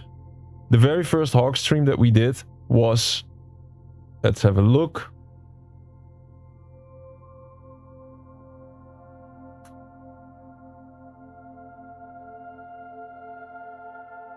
Damn! Why is it gone? It's gone from my result. It's impossible. Oh no, I see it here. June 27. June 27, we had our first Hawk stream. It was a little bit less than an hour for some reason. I'm not sure why. Maybe I cut out some parts. It's like it can happen. But yes, we played Hawked. We did only the tutorial and we had 0 achievements in that stream. I think I ran out of time or something. I don't know what it was. I had to go somewhere. So that was really early, June 27, but you cannot really consider that the start, right? Our first 6-hour stream, our first serious stream was July 27, and after that we picked up the pace because, hey, not too long from there, we have the full completion, right? So, how many streams did we do total? 1, 2, 3, 4, 5, 6, 7, 8.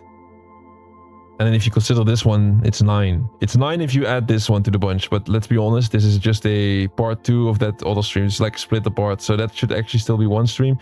So 1, 2, 3, 4, 5, 6. Wait, no, I have to do it again. 1, 2, 3, 4, 5, 6, 7. I would say 8. But even if you like the intro was so short, you could say 7. You could say 7. 7 solid a bunch of hours together. 7 streams and the amount of hours 12, 18, 19, 20. Oof. 32, 44. Oh my god. 44, 54. Alright, we did 58 hours.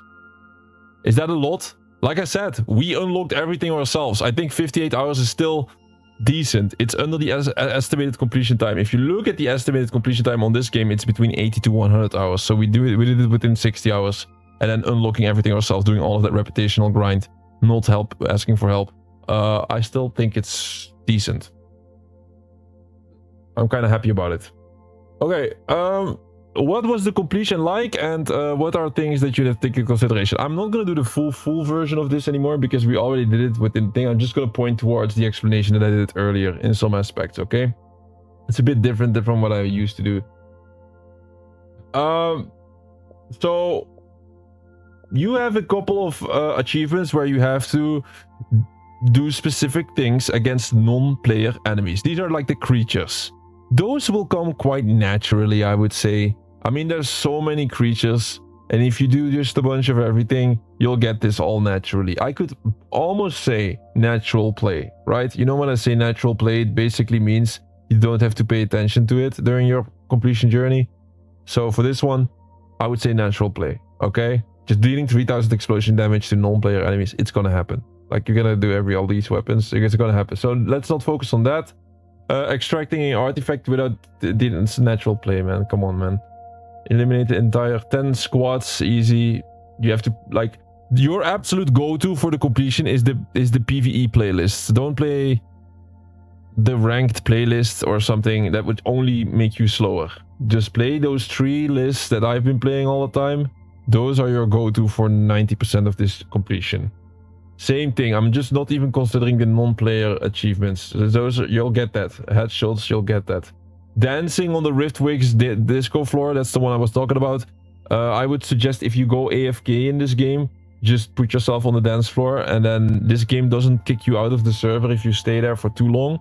So it's a pretty good way to do it. You just leave your character there, and at some point there's 4 random people will be on the dance floor altogether. I mean, 3 extra. Extract artifacts from exile is like the main goal of the game, so you're gonna get that eventually.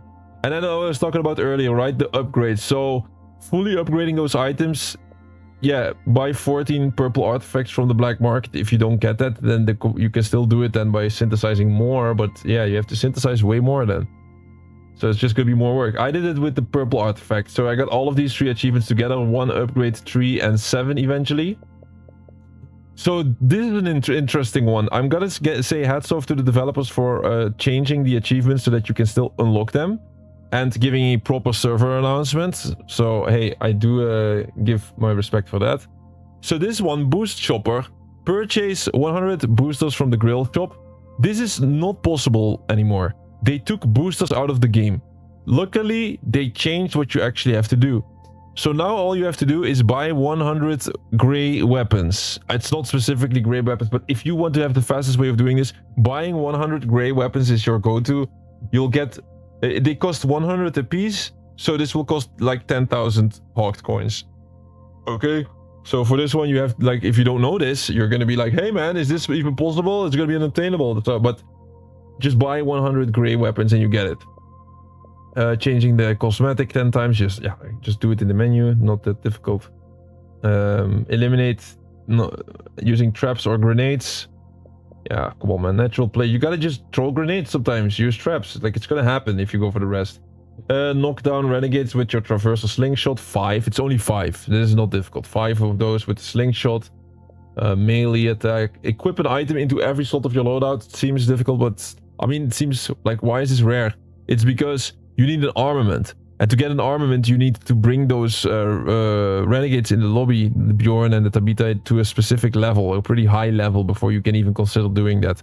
But the thing that will block you last for this one is getting an armament. Once you get the armament, it's the last slot that you need, and then boom, you have it. Purchasing 5 gears. This is also one of those that has changed throughout the patches.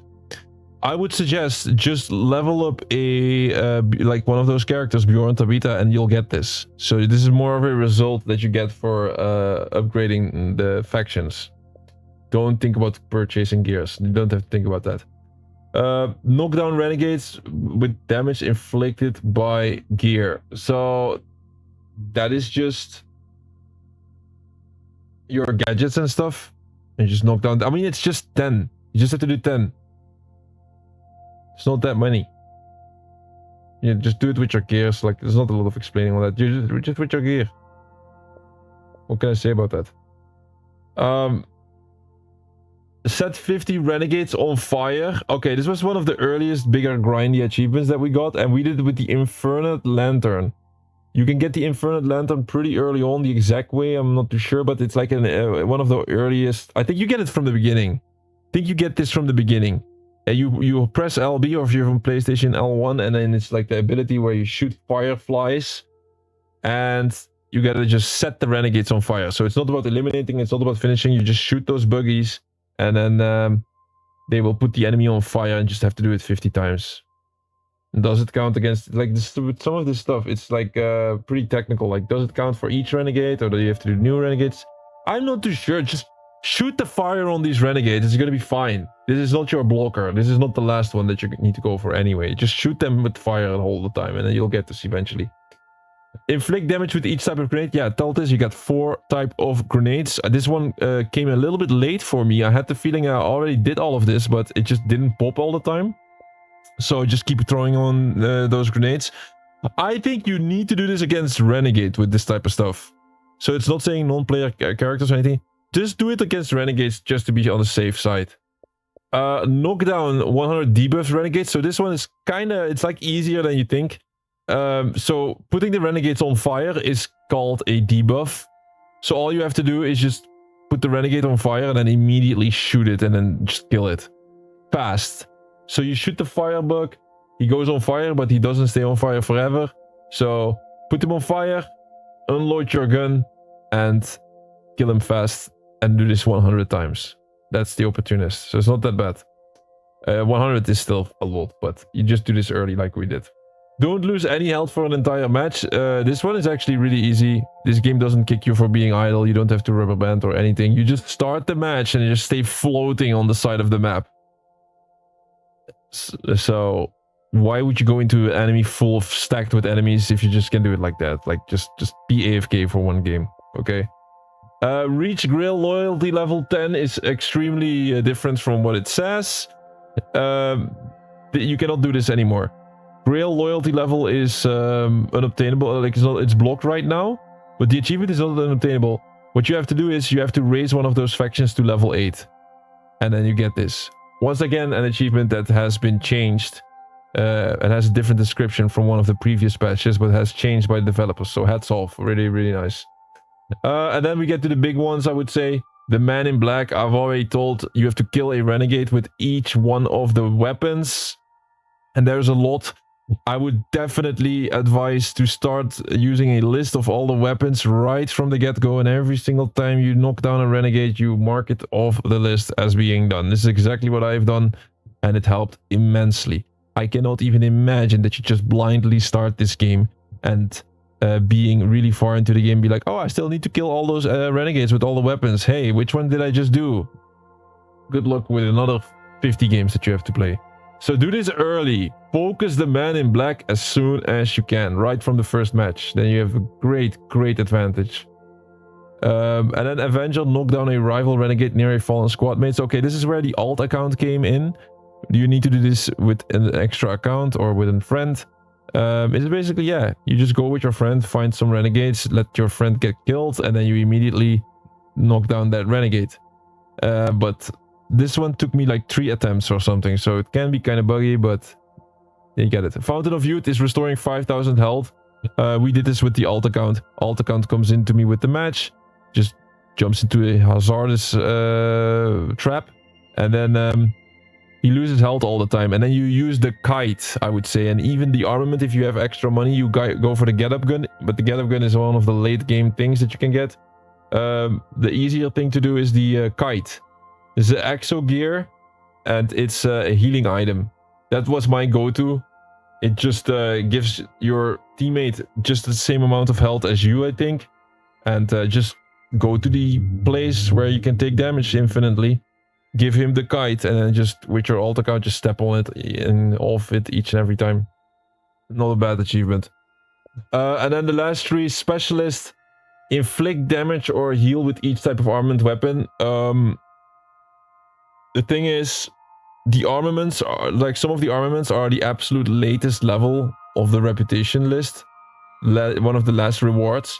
So I think for both Tabitha and Bjorn, you have to reach that. No, for Tabitha and Nelly, you have to reach that level 8 to get a specific armament, and for Bjorn as well. Like, that is why it took long. But once you unlock them, it's basically just 6 kills and 1 heal that you have to do, because there's 1 healing armament and 6 damaging armaments or something like that. So when you get the weapons, it takes 10 minutes to do that, but getting the actual weapons is where it hurts. And that is exactly what I spoke about earlier, those quests, which I'll come to now. And then the last 2, these were really grindy. Knock down 20 renegades using environmental damage. Well, it is 20. That's the best part about it, that it's not 50.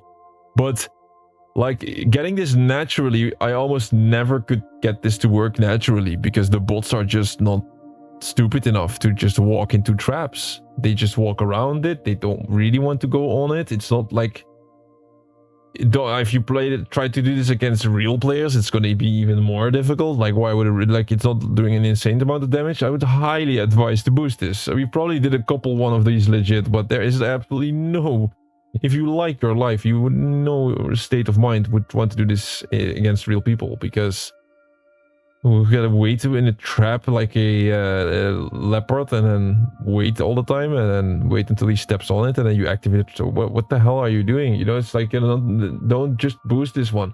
But even boosting this is taking some time.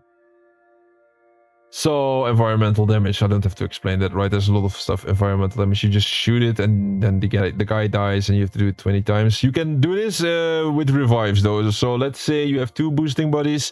They can revive the guy who is down, and then you can do it 20 times. So that's the fastest way of doing that one. Absolutely. If you have an extra boosting buddy, do it that way. This last achievement, this is the one that took us the most of time. It's stunt or disorient 50 renegades. I think the main reason why this one takes the most time is also because you can only do it once per match per renegade. So yeah, once per match per renegade, you're like, I think it's still possible against multiple renegades in one match. So you're not looking per se at 50 matches, but still, stun grenades are extremely rare. The exoclaw doesn't work. Like trying to use a flare crate on a moving target, absolute no-go. Good luck with this one. I think we still did a decent job during our normal playthrough. I think we eventually had maybe 20, 25 in the normal playthrough, and we still had to do 25 boosting. It's just the biggest issue with this one is just the stun grenades being way too rare. The stun grenades are too rare in this game, and you gotta do way too many, and you cannot do multiple stuns at the same target. It has to be different targets, so poof. That is why it took that long. Okay, that is the completion of HAWKED. And it was just one page of the book, right? Remember, this is a giant journey. Day 583 of the live streak. So it sounds like, the way I'm talking about it right now, it sounds like it's a big piece of the channel. It's not. It's not. It's like a small page of the book that we're trying to write. And every single day, we add more to it. And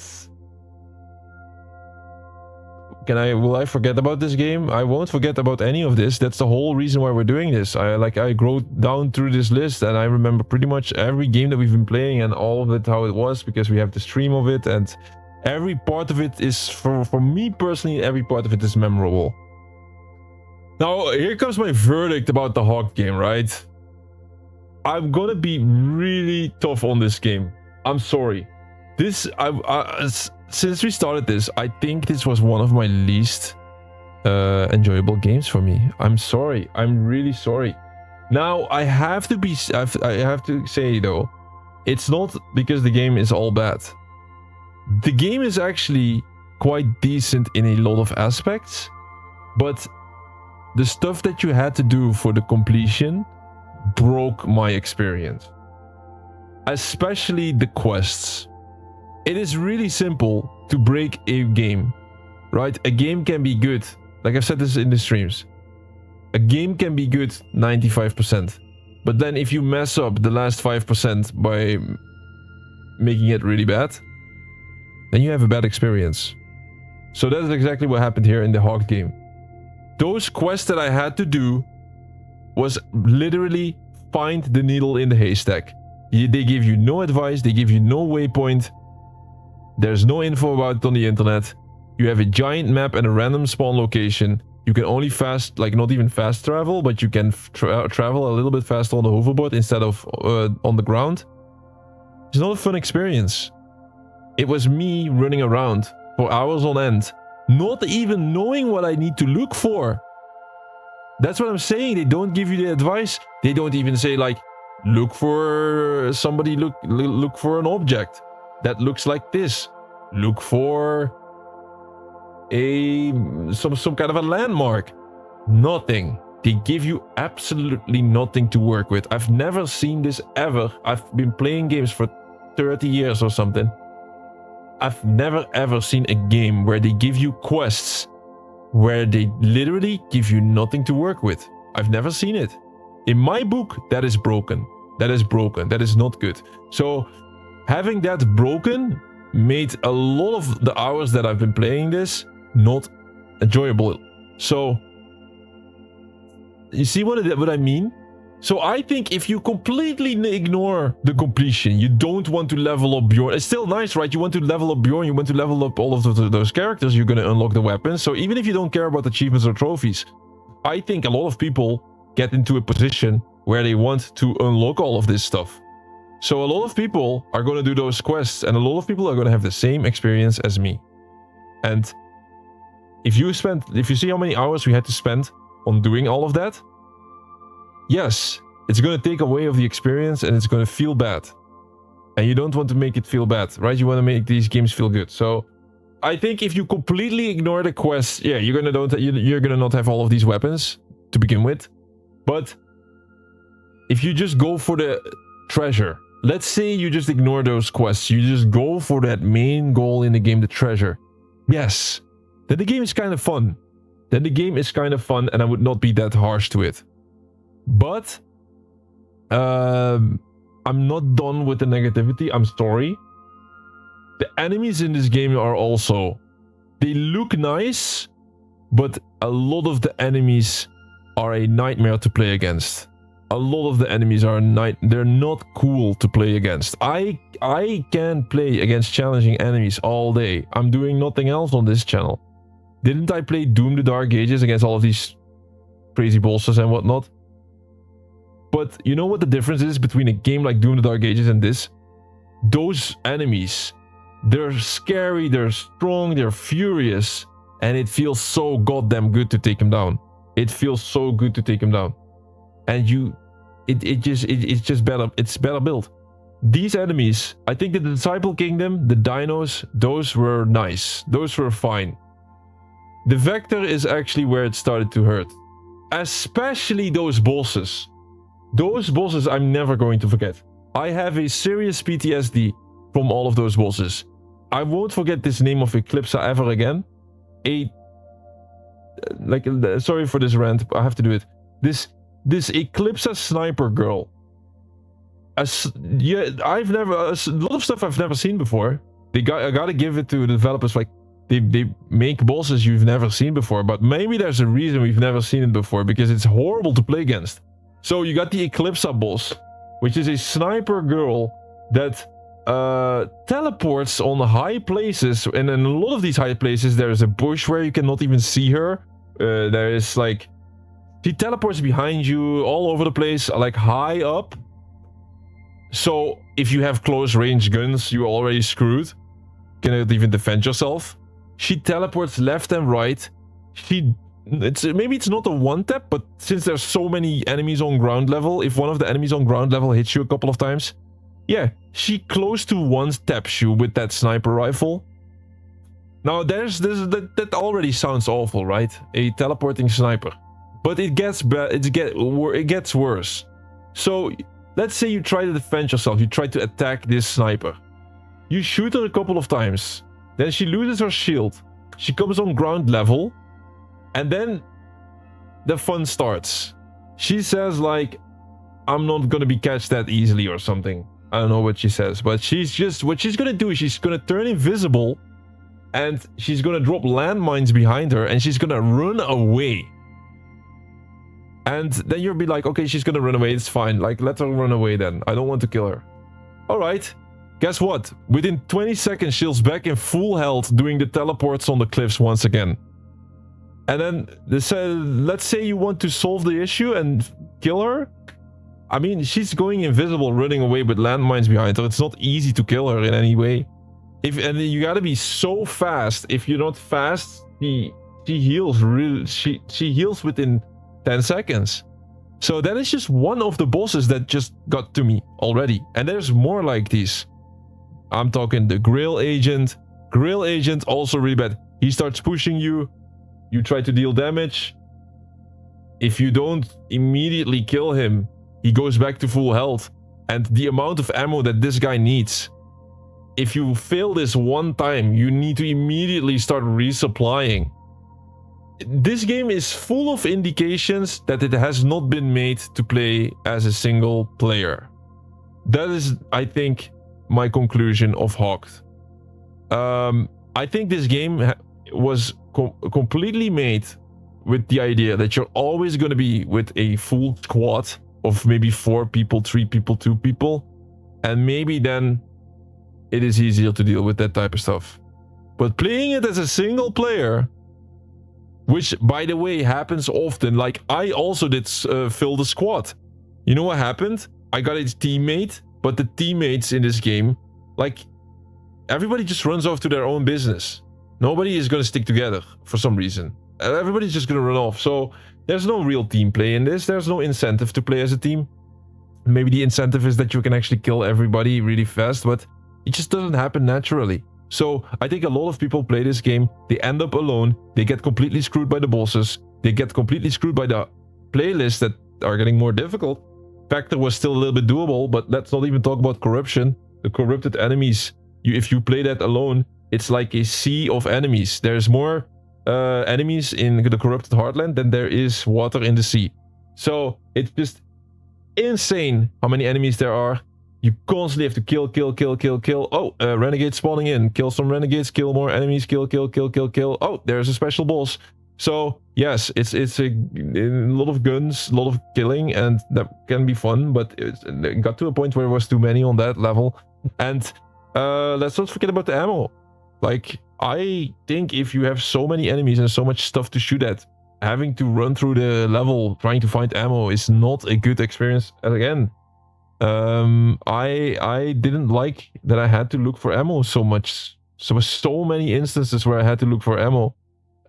Really went out of my way to look for ammo. And then you have to walk through corrupted heartlands being stacked with enemies.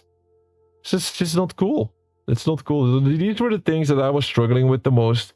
Maybe it comes from the fact that I played alone, but also maybe it comes from the fact that the game doesn't really put you in those scenarios where you are with a full stack team and everybody is playing together. So that is absolutely what hurt my experience with it. I know this was really a lot of pretty negative. I know this was a negative angle, but I am an honest guy. I'm an honest guy. I'm not. I think with all of the games that we've been playing, it's really hard to get me negative. I enjoy everything that I play pretty much. But if something feels off like that and it's broken, I'm just gonna call it out. Okay? So that's why I'm saying it. But was it then all bad? No, this game though, it definitely goes into my top 5 least favorite completions. I'm gonna put it that low. Like, I'm not gonna say it's the worst one. It's in my top 5 lowest like enjoyable completions that I had to do. But I still look at it now. I look at the HAWKED completion now and be like, yes, we did that. We did that. We went through it and we didn't give up on that stuff. Was it one of the more difficult? It's not that it's difficult, you know. It's not difficult. It's just, it was annoying. It was tilting. I got tilted a lot of times. I got tilted constantly. There was so many streams that I started, and the first hour I was in a good mood, and like 2 hours, 3 hours in, I'm full annoyed. I'm full annoyed about how it went with those quests, with those enemies, like how it was set up. So yes, really, I know it's harsh criticism on it. Was it then all bad? No, there was also good stuff. The game looked nice. Like, if you look at it from a cosmetic perspective, it looks awesome. Tropical Island, Exploration Journey, Jumanji vibe, all of that. Treasure vaults, it looks nice. It looks awesome.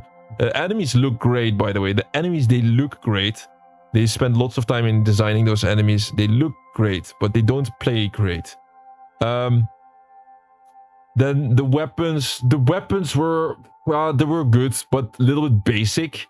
There was not mind-boggling weapons out there. Like, whoa, I've never seen this before. That didn't really happen. There were just decent weapons. It was fun to shoot with.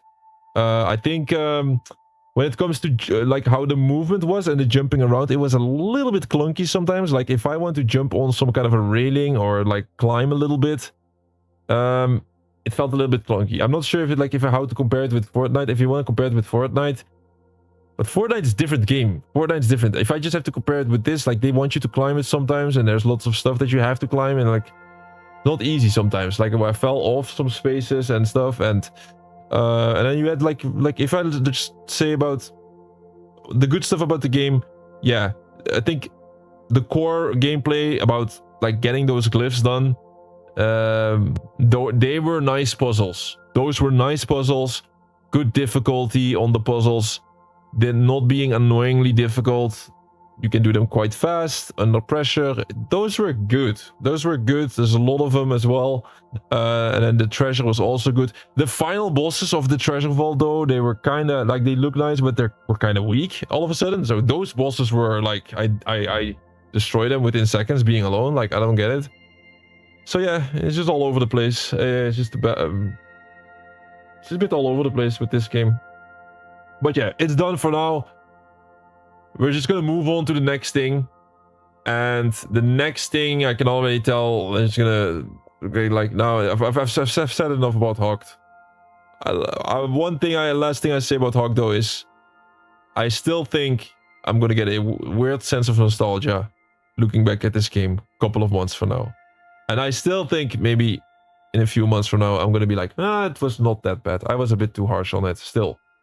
Big, still respected. I still really respected that There was a decent server closure announcement with enough time to do the achievements. So that is absolutely a big plus.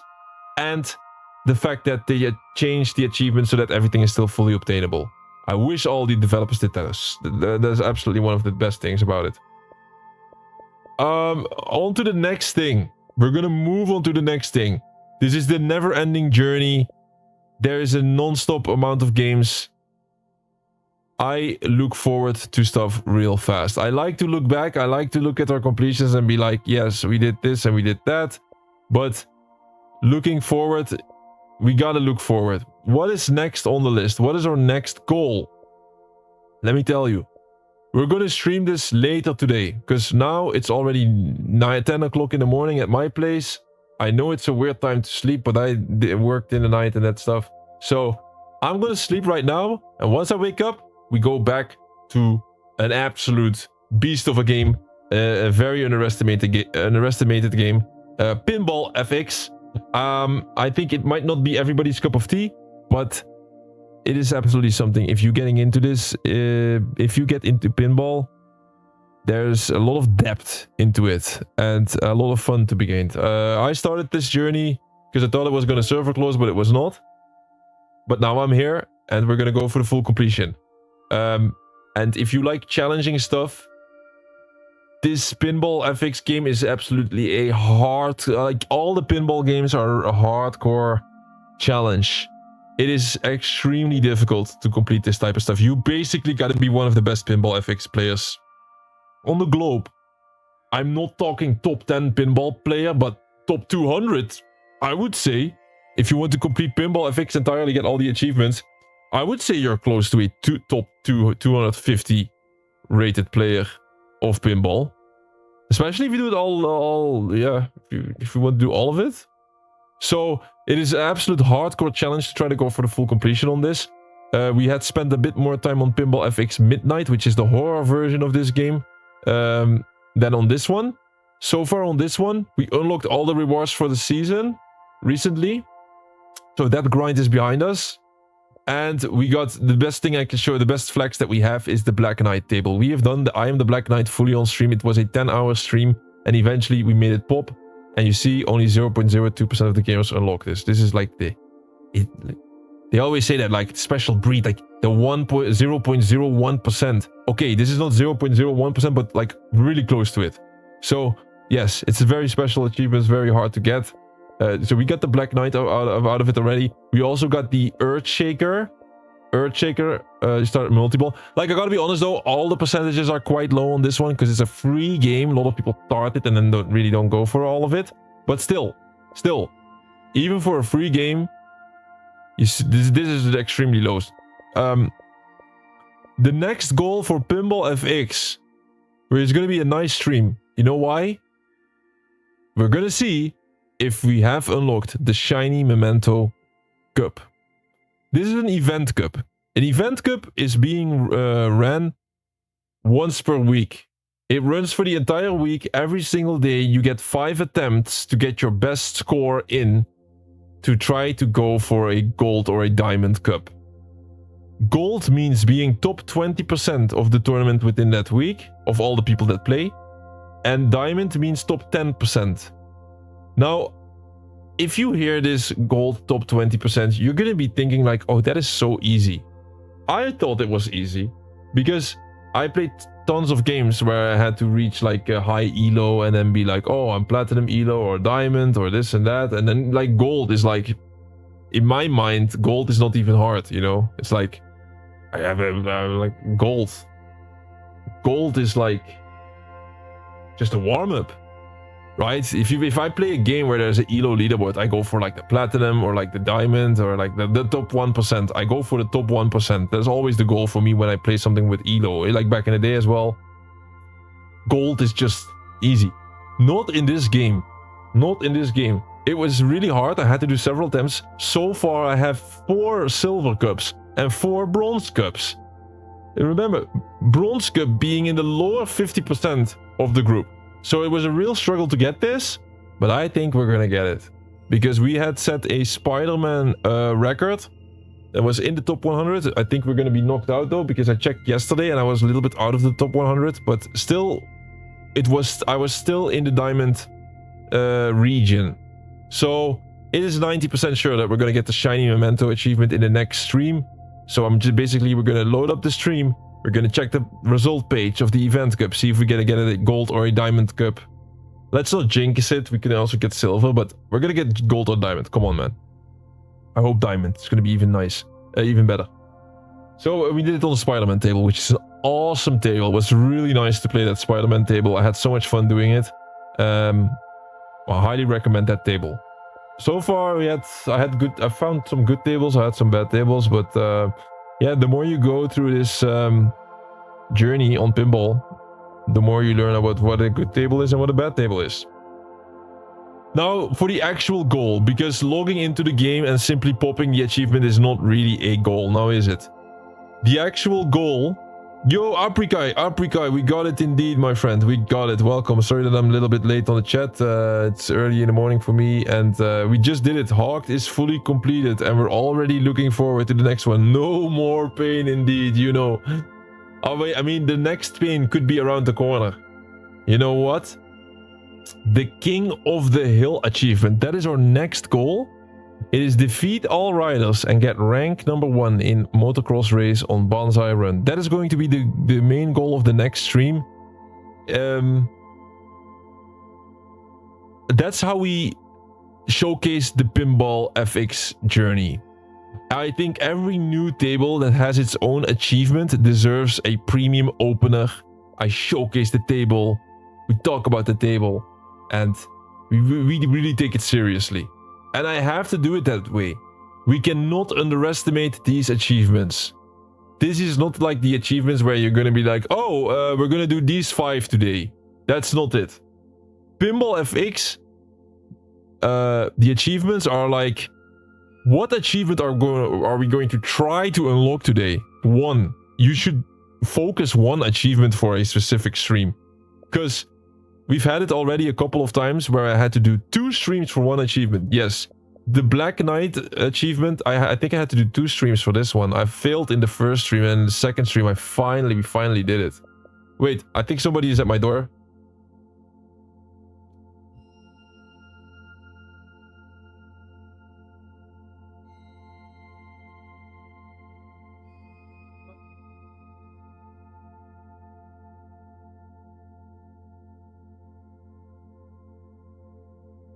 Alright, sorry. The mailman came in with a package. And I told him, just drop it at the floor. Alright, let's see. So, with the Pinball FX game, it's going to be we focus 1 specific achievement on 1 table. And then we're going to be happy if we unlock it. Like, it's not realistic to think like, hey, we're going to go for... So every single table gets 1 stream at least. Yeah, like 1 premium opener. With Tomb Raider gets her own stream, which is also very hard, I've heard. There could absolutely be a couple of easy ones in here, but well, if we have an easy one here and I'm gonna spend 1 hour on the table, it's okay. Then we still play the table. You know, it's like I'm gonna give all of these tables a specific stream. Just saying that you see pinball a lot. It deserves to have a lot of hours of content because it's just that deep of a game. So that is what is next on the list. If you don't like pinball at all, like it was a bit of a big explanation of pinball, just keep an eye out for the channel. We have a stream schedule, which I'm getting better at actually following. I know sometimes we cancel a stream or something. It's just what happens. I'm still building this whole thing from the ground up. And at least we... try to maintain a streaming schedule on the YouTube channel. There you can see the next 7 days that we're going to be playing. Don't pin the time down yet. The time that I actually go live absolutely varies throughout the day, because I already have to go live every single day. It's hard for me to be on the exact time that I have put it on. I don't like, you have to put stream in a schedule. There's not like, I cannot put it to at some point during the day. You have to put in a specific time when you schedule a stream on YouTube. So There's not really a way to do it. I think in the near future I can try to make it work that we really gotta be on time all the on the given time that I have marked down. But for now it's not possible. Just hit the notification bell. Just join our Discord as well. Link is in the YouTube bio, and on the Discord you can also always see the. I always do a Discord notification whenever I go live, so that's a good way to see. And then yeah, YouTube schedule. You can see the games that we're currently playing. You can always give me some feedback on Discord as well, on maybe that we should play a different game. But currently we have a good strategy trying to tackle all of these games. It's the impossible mission. We try to complete every single game. Check the channel for the stuff that you maybe like that we already played. And if it's not there, if we didn't play your favorite game yet, betcha that we're gonna play it not too long from now. But we're gonna try to complete every game. So maybe you don't like pinball, just keep an eye out for the rest of the stuff that we're gonna do, because it's gonna be a bit of all. We're gonna play every type of game that you can think of. The highlight of this week will be Donkey Kong Bonanza though. With HAWKED being down now and having the completion, look at that, the 100%, it looks so sweet, we already went over it. With HAWKED having a full completion added to the list, the next big goal is absolutely Donkey Kong Bonanza. We're going to focus that, we're going to get every single challenge card, and we are going to be one of the group of people that has every challenge card unlocked in the DK challenge. So I think that's the highlight of the channel. We're also going to do other stuff, but just recommend you to check that. Alright. Thank you all for joining in today. Thank you all for being part of this journey. Aprokai, I see you. And everybody else that has been joining me in the HAWKED streams. I know this was not maybe the most entertaining playthrough of all time. Although maybe it was if you like to see me get tilted. But yeah, if you like to see me get tilted, there's going to be more games like this. It's going to make him tilt the hell out of me. There's also going to be games that I'm going to feel wondrous and happy about. So it's all gonna come at its own pace. So I'm gonna really go now. I'm gonna already prepare for the next stream. Thank you all, that's what I wanted to say. Thank you all, really grateful for the support during the HAWKED streams, because you really pushed me through this one. But it's in the past now. It's in the past and time to look forward. And I see you guys in the next one. I wish you all a good rest of the day.